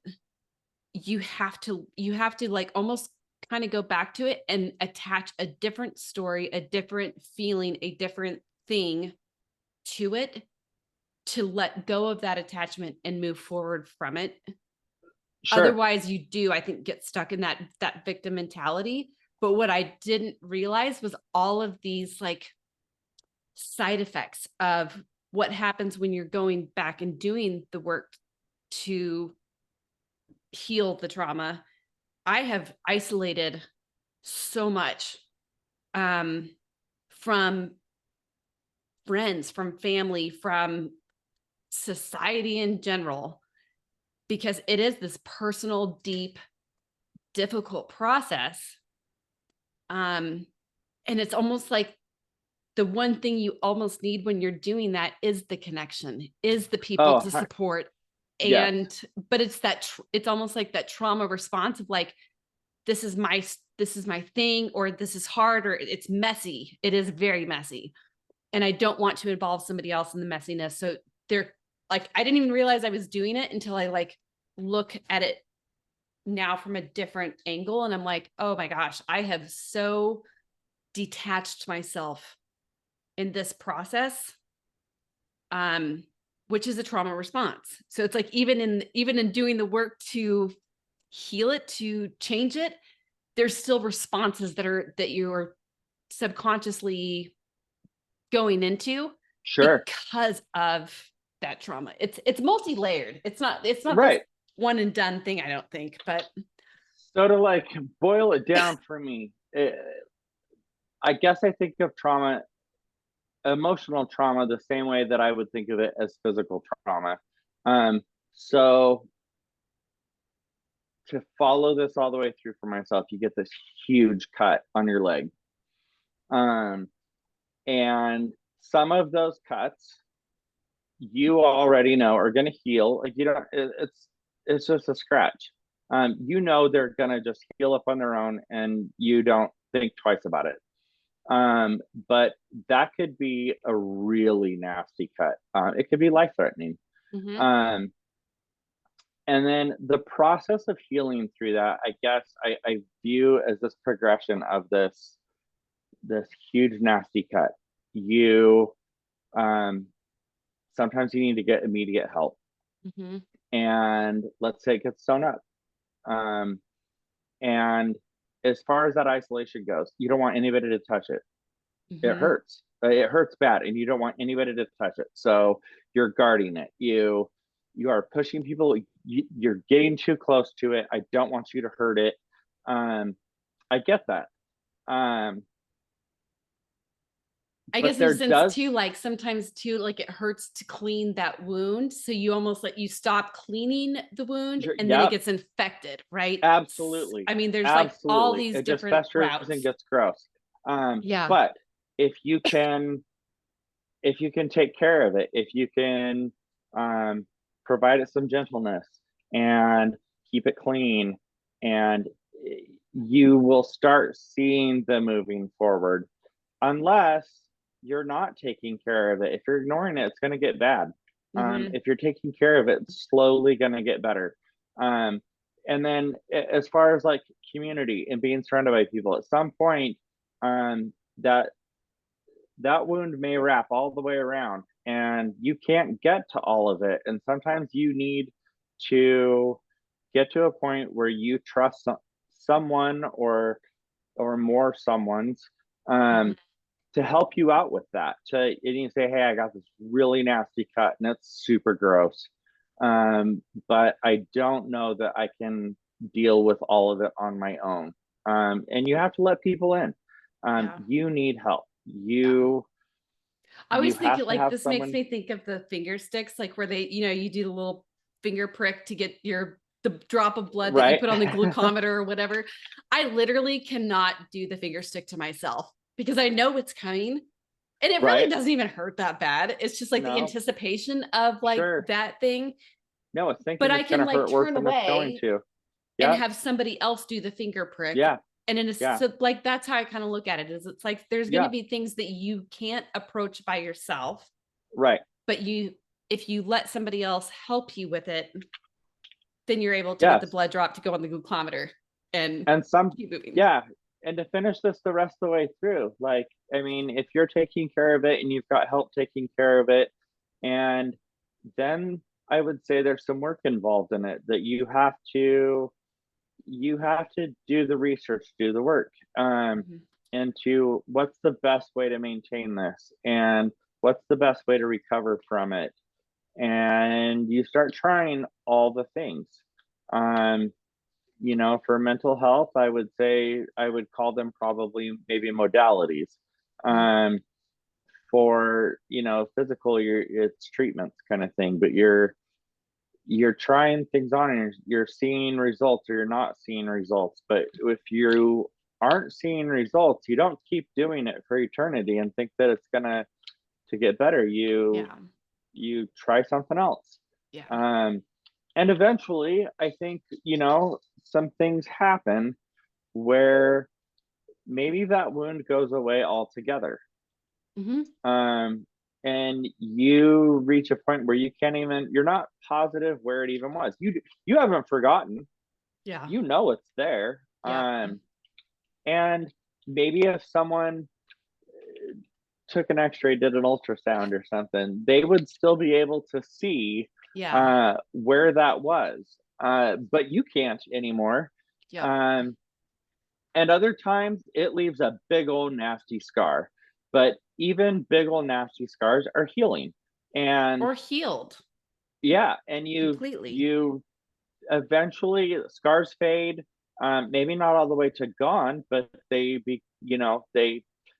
start blending in, or you forget they're there. Mm-hmm. Um, and you eventually, I will say, I think you don't forget it happened, but you forget the scars there till maybe someone reminds you, or Mm-hmm.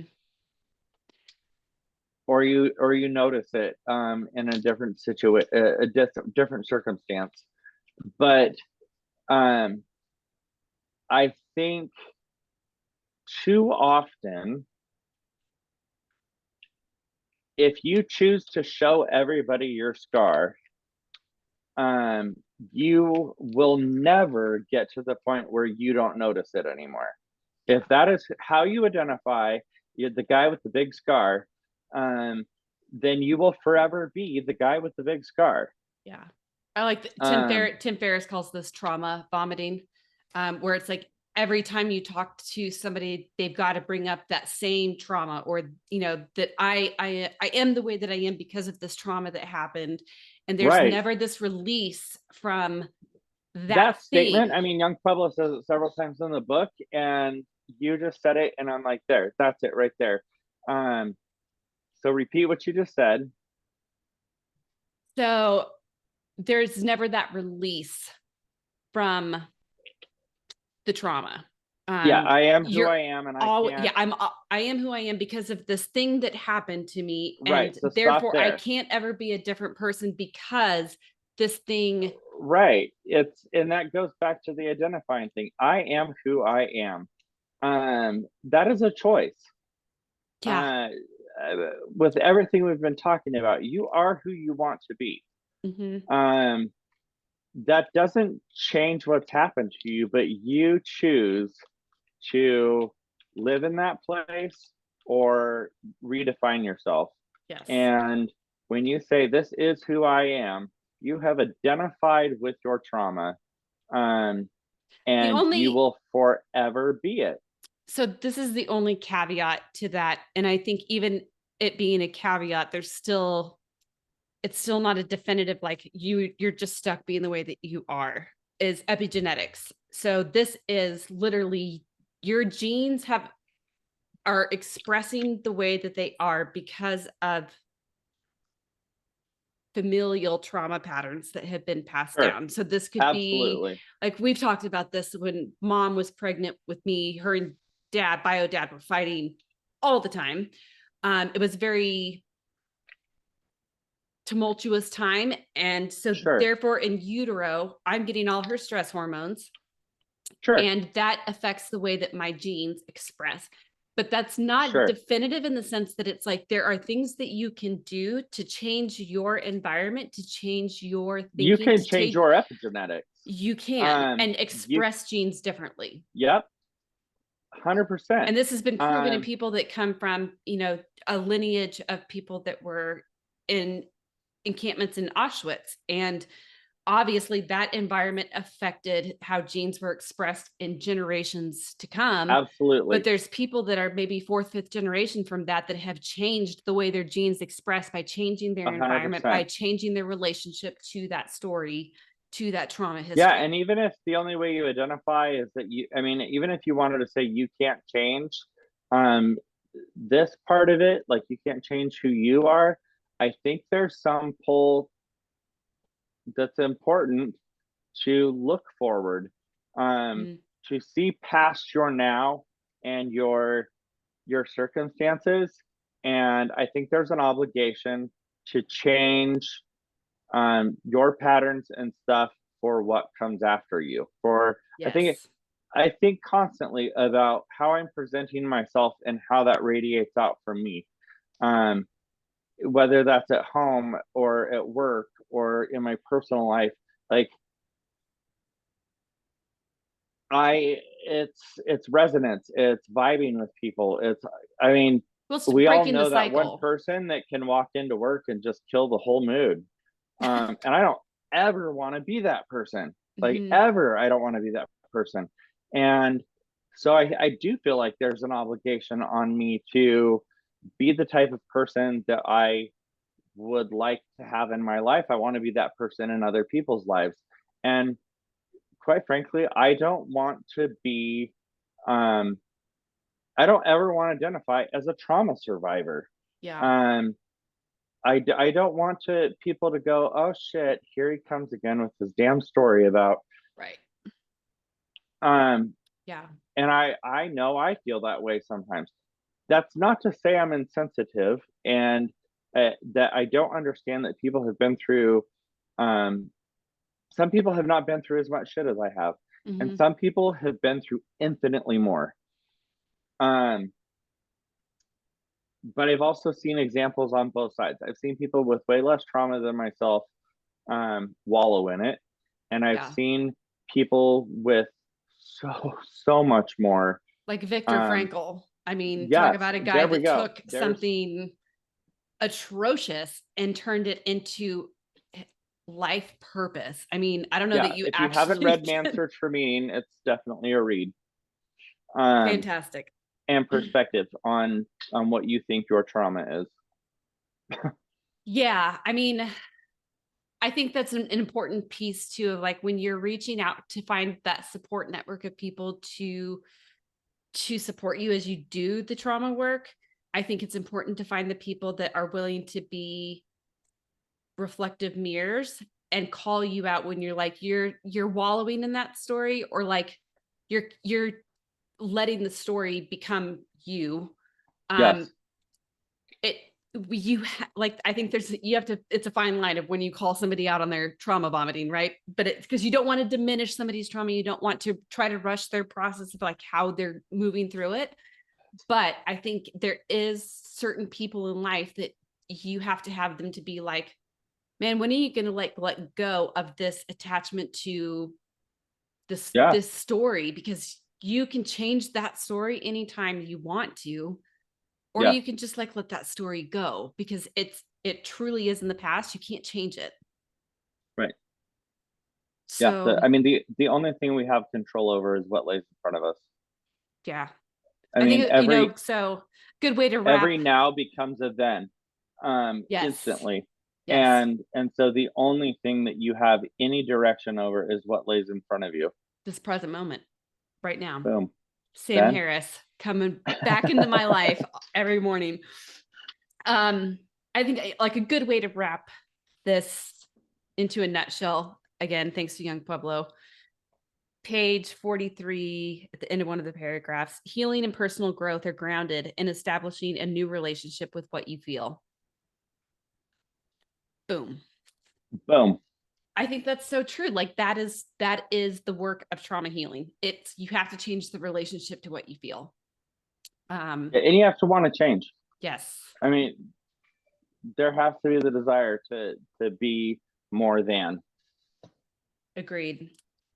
Okay, so now we're into emerging. This was another section that I had a lot of sticky notes in because I feel like I'm in this phase right now. Like we talked about this in the last episode of like, I'm trying to recalibrate, figure out like who I am now that everything has happened. So I feel like there's almost this reemergence of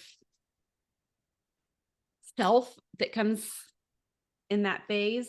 Okay. Play here. I've got 2 pages marked in that whole Oh, section. okay. Which one's Mine are you easy. marked?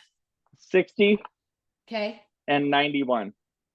Okay, I have neither one of those. So let's start with 60 because I think that's before my first one. Okay. People who are willing to grow emit an attractive vibe.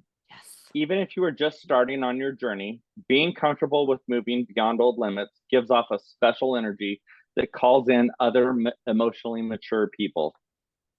And 120%. I will take this from 2 directions, which is, I don't know that we've ever talked about this. Some people have the look, and like you just know from across the room they have their shit together. Yes. Like Yeah. it's an energy coming from their It's like eyes, the Dalai and like, Lama. yeah, it's just like, there are times when I've been at social engagements or something, and you spot that person from across the room, and you're like, oh damn, like Yeah. it's a confidence, it's an air about them, and then it Mhm. never fails when I do engage them in conversation. I'm like, oh, Yeah.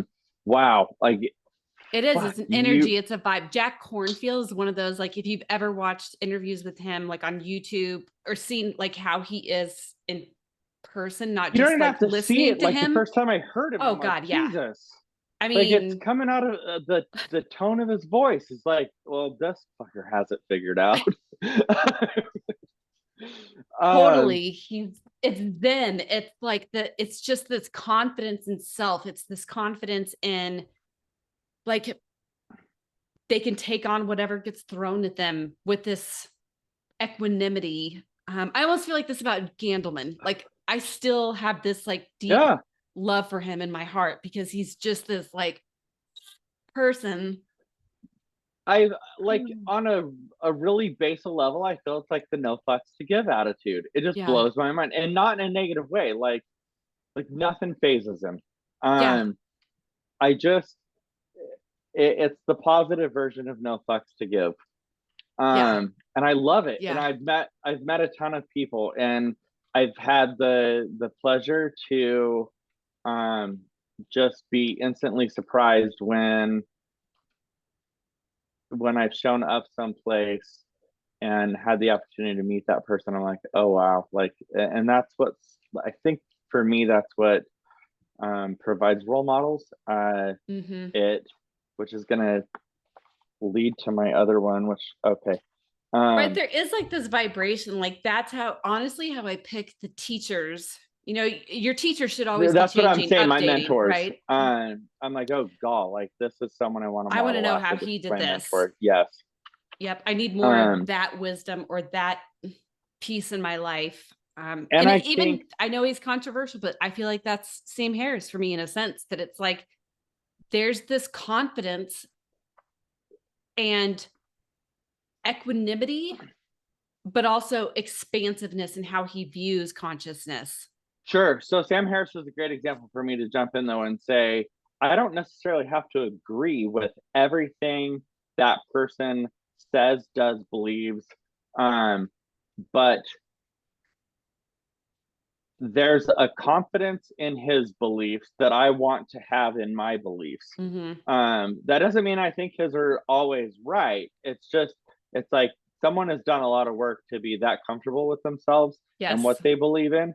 I would love to be there Yeah. with who I am. I would love to have controversial opinions or and feel so confident with them that I'm able to express them without And there is a um, confidence, but I've heard trepidation. several of his podcast episodes where he has been challenged and is like, oh, I never saw it from that perspective. Like, that's okay. So, yeah, that changes how I look at this. So, I need to revisit that because I might be Yeah, changing because my mind on this. He's so yeah, open to it, but right? that's its own confidence right there. I might be wrong. I am confident I might be wrong. Yep. Um, and that again, there's something special in that being able Mm-hmm. to look at it that way. And then I guess I feel like when you tune into that and you start like once you notice it in one person and then you notice it in the next, it becomes easier to um, both see it in other people quickly and know that that's like somebody you want to be around. But it has Mm-hmm. this alternative effect if you start noticing the people that are way lacking that. Yes. Um, and Yes. I can say that both super judgmentally and with like a lot of sorrow. Like I see people's behavior sometimes and they are acting confident, but they're missing that light. And you're like, oh, It's like the damn, fake it till you make it this, energy. And yes, that never this is, feels yes. good. Yeah, it's like this is your boisterous ego A talking to facade. cover, yeah. Um, and Yeah. I find that sad that you have to do that. Yeah. Like you want what he has, kind of thing, and so you've created a fake version of it. Um, and I think that's super Yeah. good for me personally to be able to see the difference between those things, to not fall for that fake facade. Yes.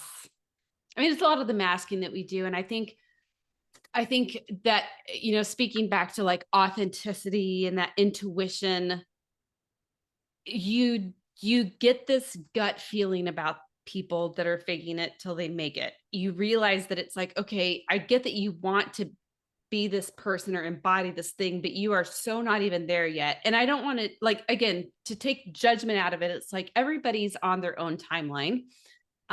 Nobody's ahead or behind. It's just everybody's in a different space and in a different relationship with their growth journey. Um, and sometimes when I read the advice of like, what's stopping you from being that person today?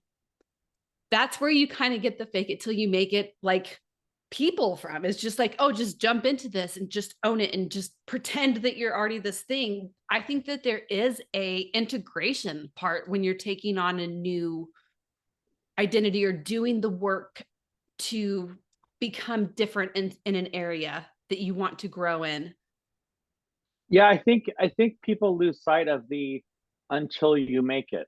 Yes. Um, and some people get lost in the just the fake it part. Yeah. And they like as soon as they're good at faking it, then the work is done for them. Um, and there is no strive to actually make it. They're very Yeah. happy with just the fake it part. Yeah. Because I think a lot of people fall for it, and I think they're like, oh, this is I fell for working it. good enough. this is working good enough. I don't have to go in. I don't actually have to make it. I can just Yeah. continue to fake it forever. Yeah, from personal Um, experience, having been this person that like faked it till you make it. I mean, this was like one of the mantras that went around when I was in ultrasound school is like, you fake your confidence until you get your confidence. And it was like, oh, that's a dangerous, dangerous route. Um, the problem with that for me is I woke up and I didn't know who the fuck I was because I was faking all of these things. I didn't for actually sure. have any sense of like what was real because I had all these masks that I was putting on of the perfectionist, No, of the people pleaser, of the this, like I've got my shit together.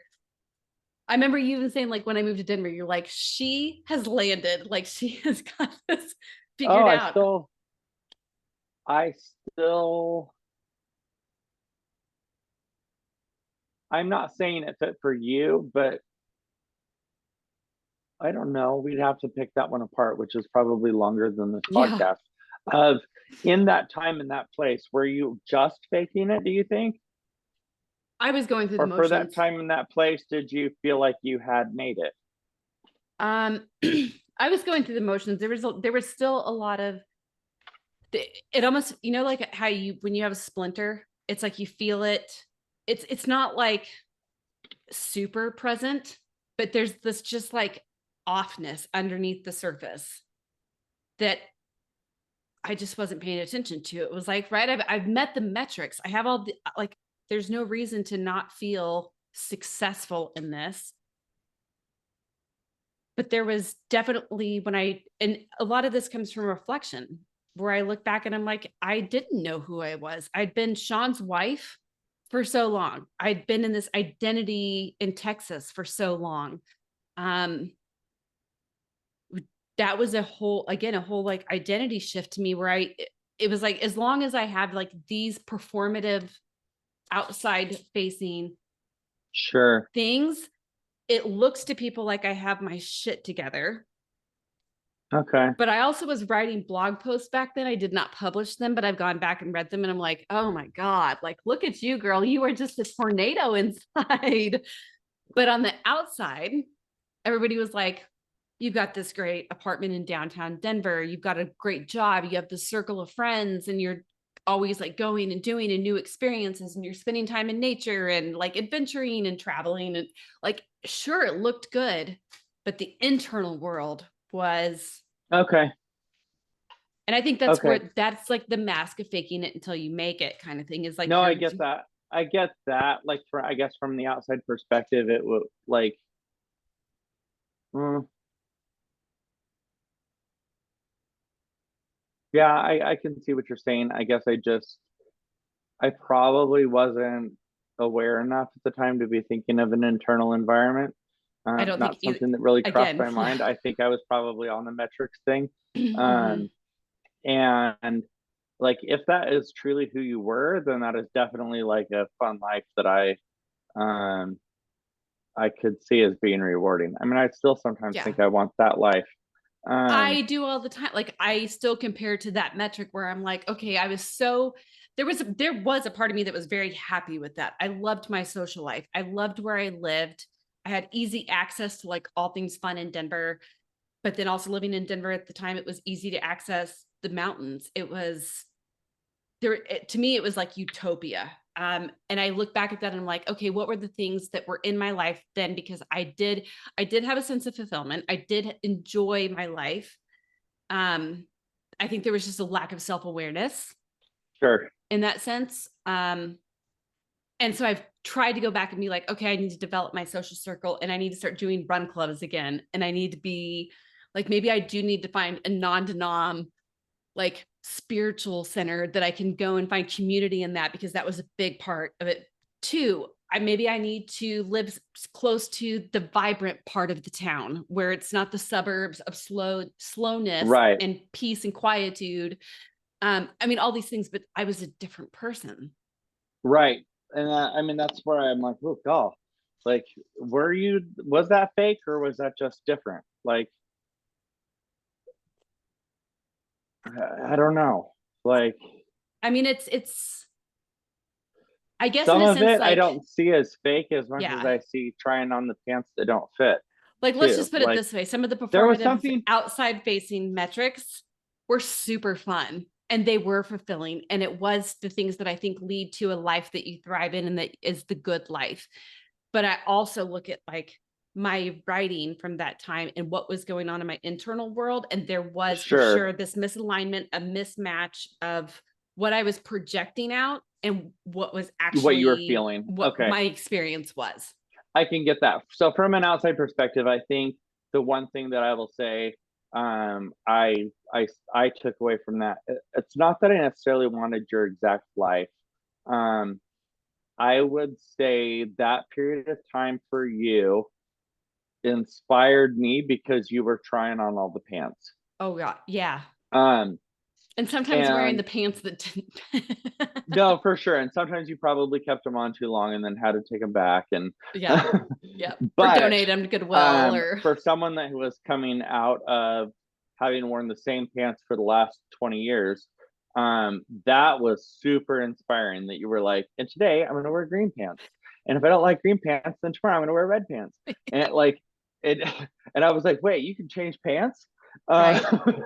I've only worn these pants ever. Right. Yeah. It's like And so that, having that thought of like, I don't look good in yellow. And then the one time you wear yellow, 10 people compliment you and you're like, God, yellow is your color. And you're like, really? yeah, I did not know that you could try on different colors of pants. Right.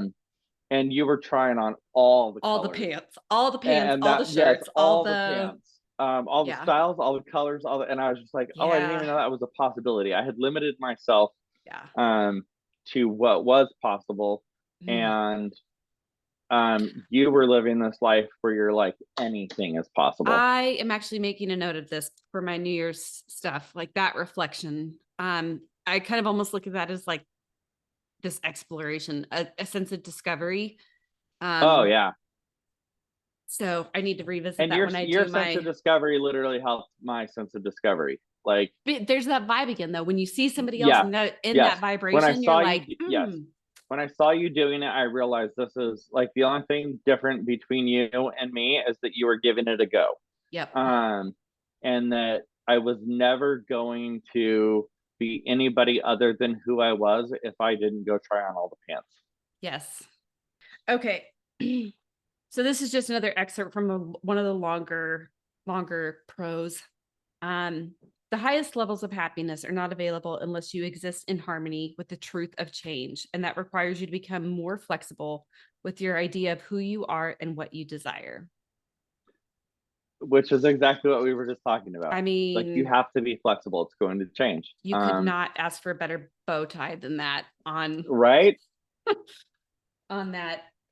Okay, so together is the next section. I only had 3 pages marked in this whole section because again, this is about more being in the relationships with partnership. Yeah, and I mean, I don't feel the need to bore anybody with my relationship. It's great. I love it. It works well for me. The end. The end. I do Um, think, I mean, it's an important read. It's not that I didn't get anything from it. I yeah. got lots from it. Um, but I don't necessarily think it's relevant to this conversation. I mean, probably the one thing that stood out to me because I think it applies to every relationship that you're in. So this is page 108. The reality of relationships is that you're not going to be the best versions of yourselves every day. It is normal for there to be hard days or slow days, moments when your past comes up strongly, and times where a lot of your energy is simply focused inwardly on healing. And I think like that's just every relationship is giving space to one another. Like we're not always on. We had a period where we didn't talk. All right. There was I will also say this rupture. applies. Yes, I will also say this applies to yourself too. Yeah. Which like is something along with his writing is like, so you're evolving through this book and then you read that quote, but it takes my brain back to um the what we were talking about, which is things are not linear. Um that you have to give yourself space. You have to give other people space. Like it's not always going to be roses. And you have to understand that. And God, that's like an emotional maturity thing right there. Is patience. Like, is this going to stick? Is this not going to stick? Is she trying on new pants, or is she still a dress kind of girl? Like, and not boxing yourself or other people into this is what I need you to be. Right. Well, and it's recognition of like, okay, are they just having a bad day? Or is this like they're in a phase or a season of life? And sometimes it does mean when some people are in seasons that you don't want that vibe around you, Oh or no, it's for just a sure. mismatch of vibes that's a boundary, right? You're like, can't But bring sure, this that I into my think that life. I guess that's what I'm saying is that patience comes with like, go ahead, have your season kind of thing. We'll see where that goes. And I feel like too often we yank people back and we're like, you can't do that season. I don't want you to do that season. Like, we try and limit them because we're uncomfortable. Right. Um, Or God damn it, why aren't you a part of this season? Because you've been a part of every other season and you should be a right. part of this season. You can't, you like that was a lesson for me, is you can't hold people to that. Like you have to Yeah, go no, through you're holding your, them hostage to what you want then, yeah. like Yeah. to your seasons. Yes. And sometimes they need their own. Um, all right, so jumping into direction. Direction. Yep. Yeah, so let's start with, I mean, I don't think it's too far in. Um, the only page we I guess we had one in the beginning. Yeah. But when I went through the list, this was the one that I was like, oh, here we go. So I'll just read it. Page 160. Trauma reacts, intention responds. The intensity of your reaction reveals how much of the past you are holding on to. Um, and So I true. will say this ties in with the trauma thing for me a little bit. I'm gonna hurt feelings on this one. I can already tell you. Um, What hurt my feelings? maybe You a don't, little, maybe a little. I can take it.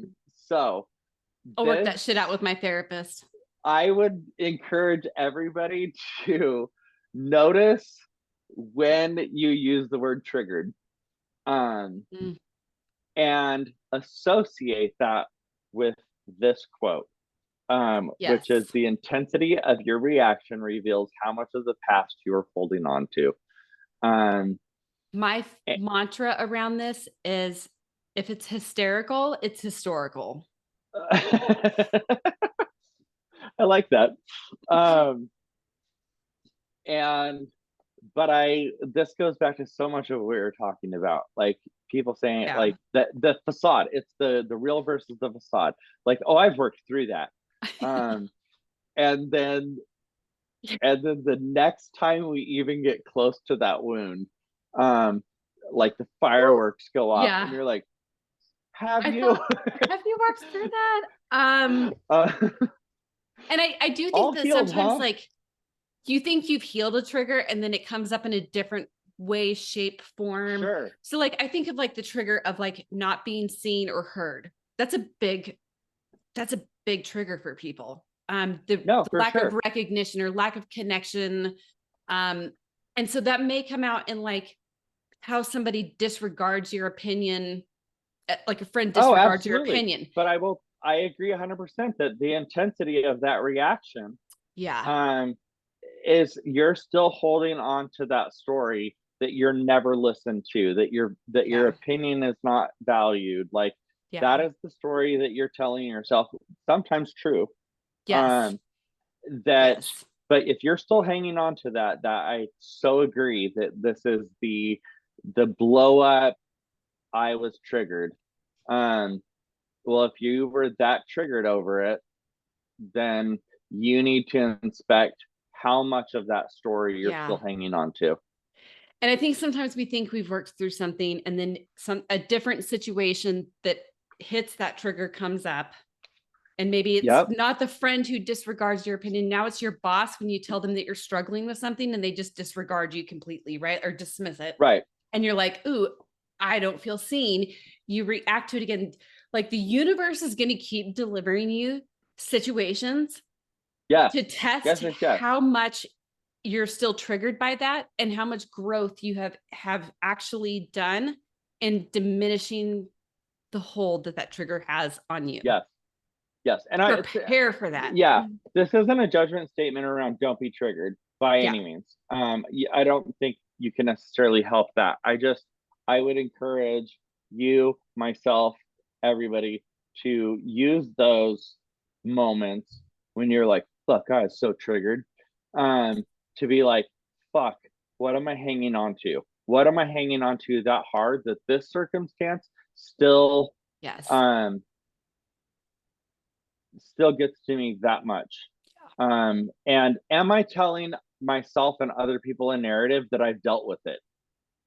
Because if you're being triggered, you haven't fully dealt with it. You're hanging True. on to something. And when I read that, I was like, oh shit, like I get that 100%. I can say, oh, that doesn't bother me at all. And then it happens and I blow my fucking top. And I'm like, oh, but reading it, I was like, oh, I do that. But I I think do that, but I also saw it with you. That's a big one. oh Where yes. Oh yeah. so to lighten it up just a little bit, it's the I'm fine, everything's fine, fine. Oh, is it fine though? Is it fine?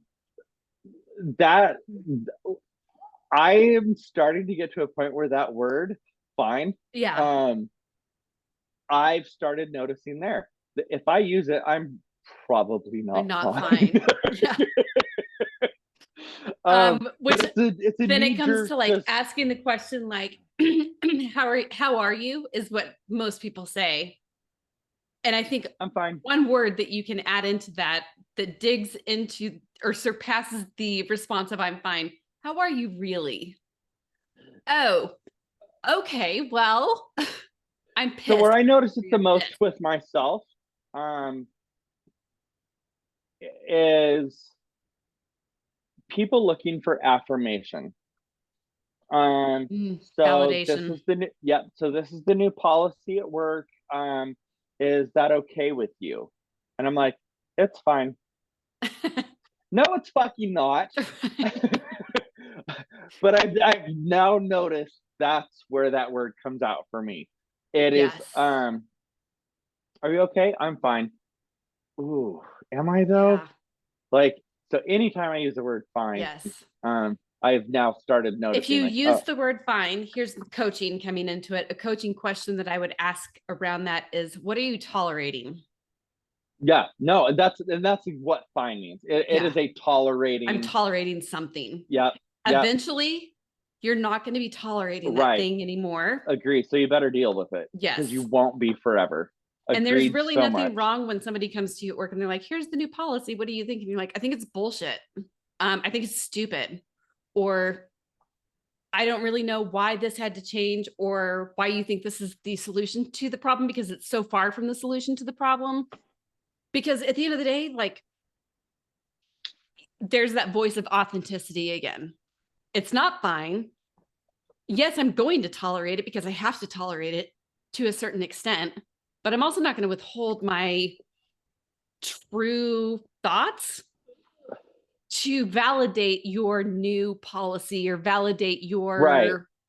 your truth. You got to validate that for yourself, or you have to put it through the process of validation, like scientific validation of like, here's the hypothesis, let's test it. Does it work? Refine. But how much more honest of an answer is I can tolerate it for now?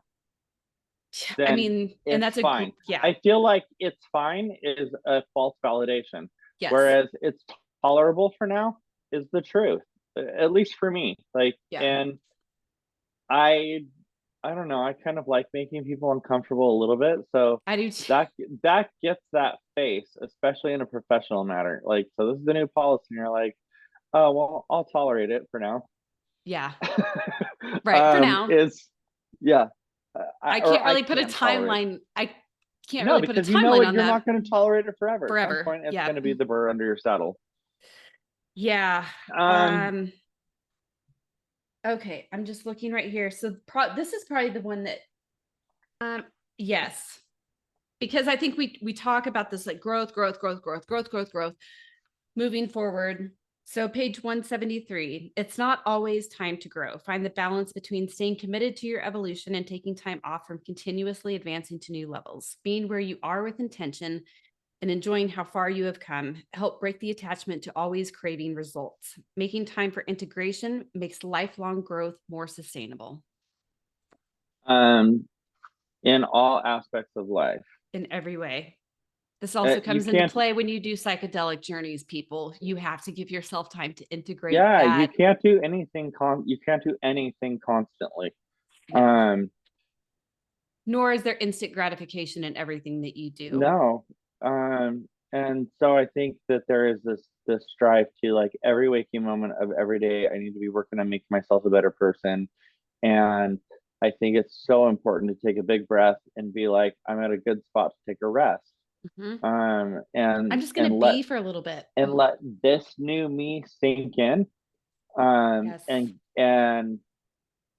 And get comfortable in the skin, and then we can do some more work. I Yes. mean, I try and bring everything back to, Because circles in our conversation. doing the work takes a lot of fucking energy, a lot of psychic energy, a lot of emotional energy. You have to give yourself time to Yeah, rest you're gonna burn. and Yeah, you have build to. back up. Otherwise, I mean, I said I've been going to yeah, the gym constantly, and I mean that's the whole thing with going to the gym. You do the hard work, and then you get super sore. You can't go to the gym you can't, nor should you.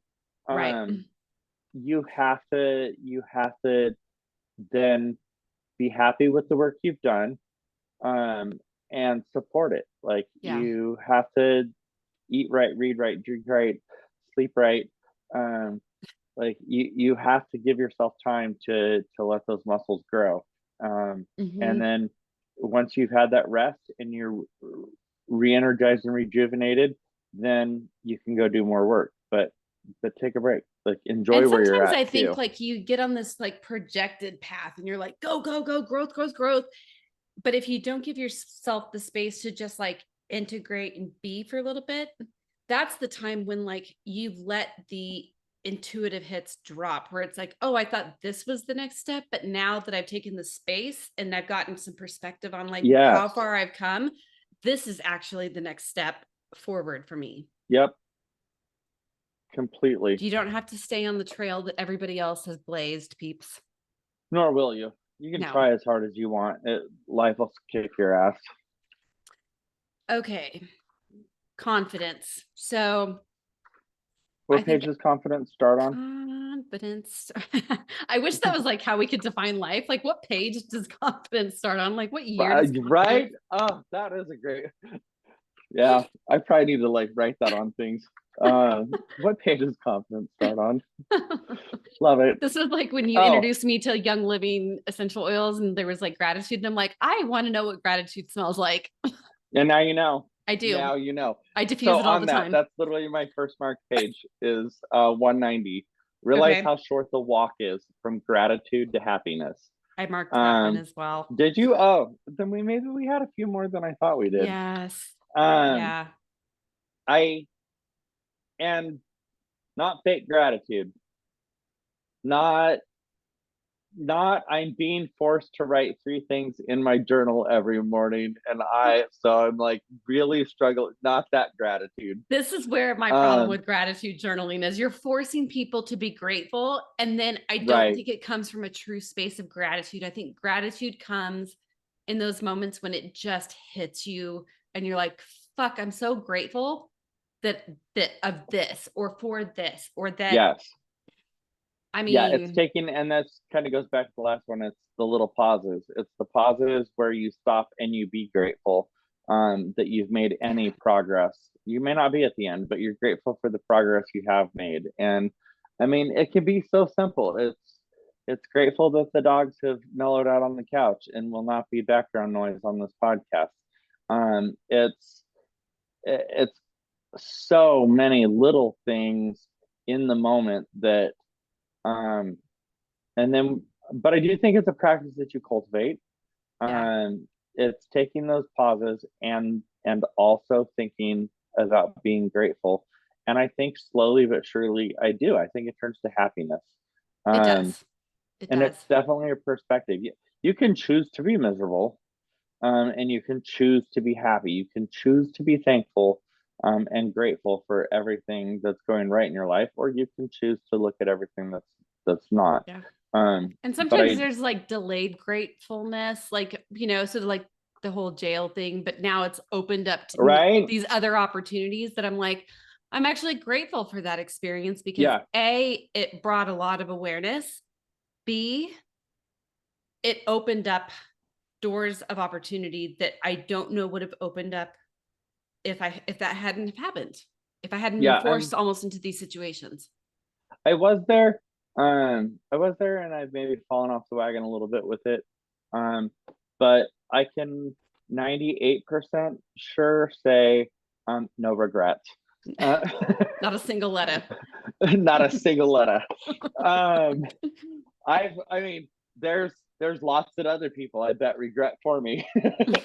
uh, but there's very few. I would say a couple of years ago I could have honestly said no regrets. Yeah. But there's very few, and I don't look at those bad things as bad. I Yeah. Pavers in the path, man.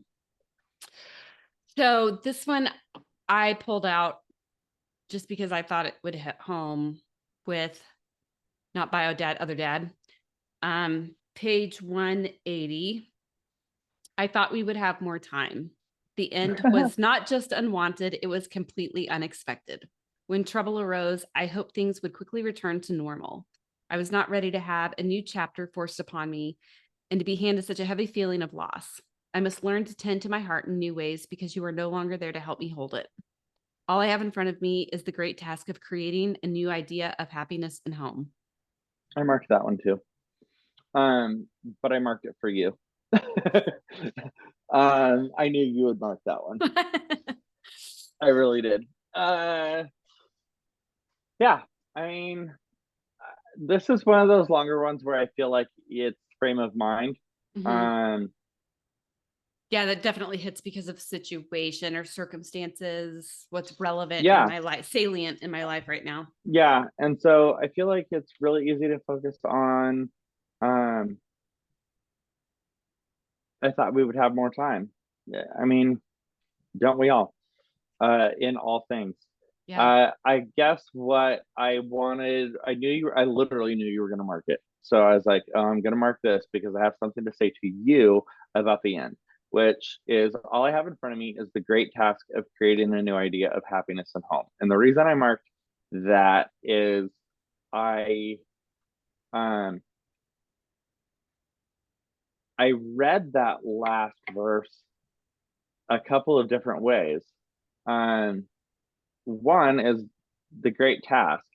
Uh, I think that can mean huge, and it can be framed as far as like overwhelmingly large, great, Hmm. um, or I think it can be framed in terms of happiness, Yeah. and it is a great task of It's a great creating. opportunity. It's a great, Yes, yeah, like yeah. it's wonderful. Yeah. It is a wonderful task of creating a new idea of happiness and home.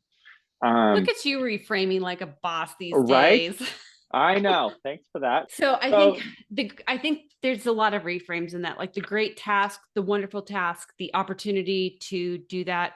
What I think I liked about that statement too is that I get to redefine and bring creativity into what home is, because I do think that that whole experience, the process of it, losing him, the aftermath of what happened with other family members, um, has forced a redefinition of home, because sure, that doesn't sure, necessarily feel like home to me anymore. right. Um, okay, but I,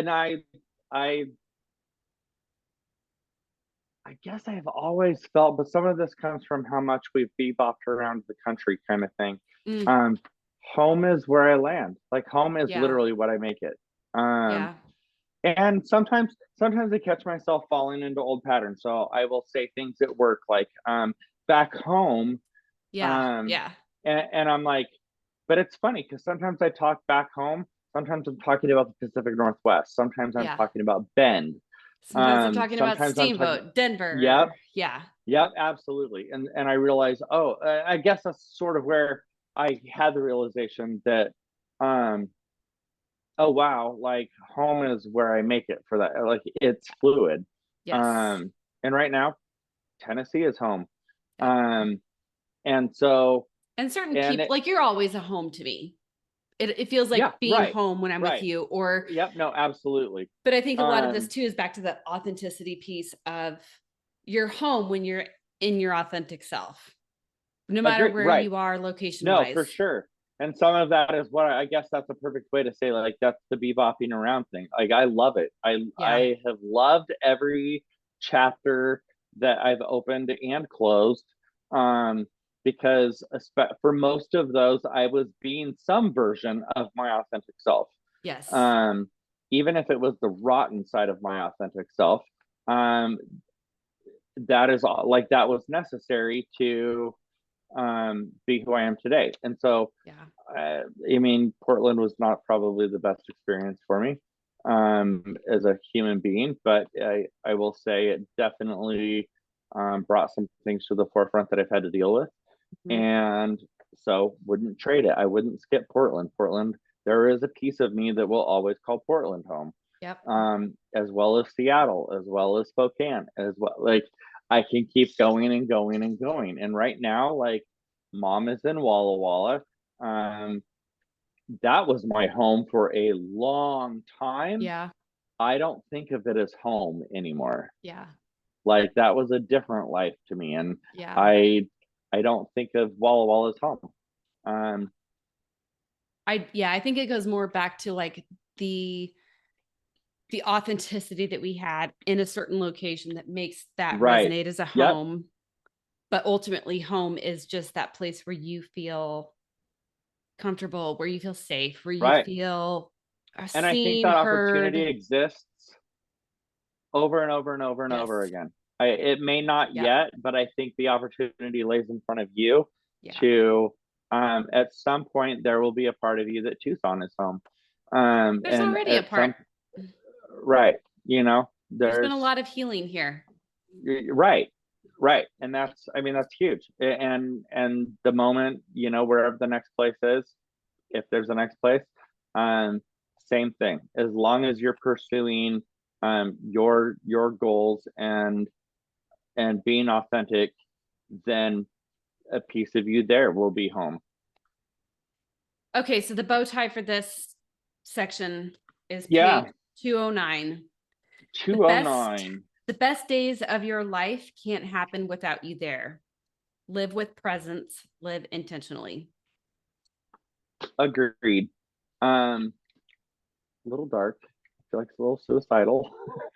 um, but I'm going to take it off of the suicidal thing and just be like, take it into a present thing for myself. Um, be present, be there, be be fully there, be your Yeah. authentic self. Um, Feel and all the feels. yes, feel all the feels. I mean, which is part of your authentic self, right? Yeah. Um, And then be intentional about how you are being in the world, how you are yep. showing up in the world, how you are treating yourself in the world, how you're treating other people. Oh, more than anything, Yeah. for me, it's more important to me how I treat other people than how I treat myself. Um, not that it's not important how I treat myself, but I definitely the impact I leave on other people. Mhm. Um, I find that the kinder I am to other people, the kinder I am to I myself. am to myself. Yeah. Exactly. So my intention is to be kind to Yeah. everyone, and in turn, I am included in everyone. Agreed.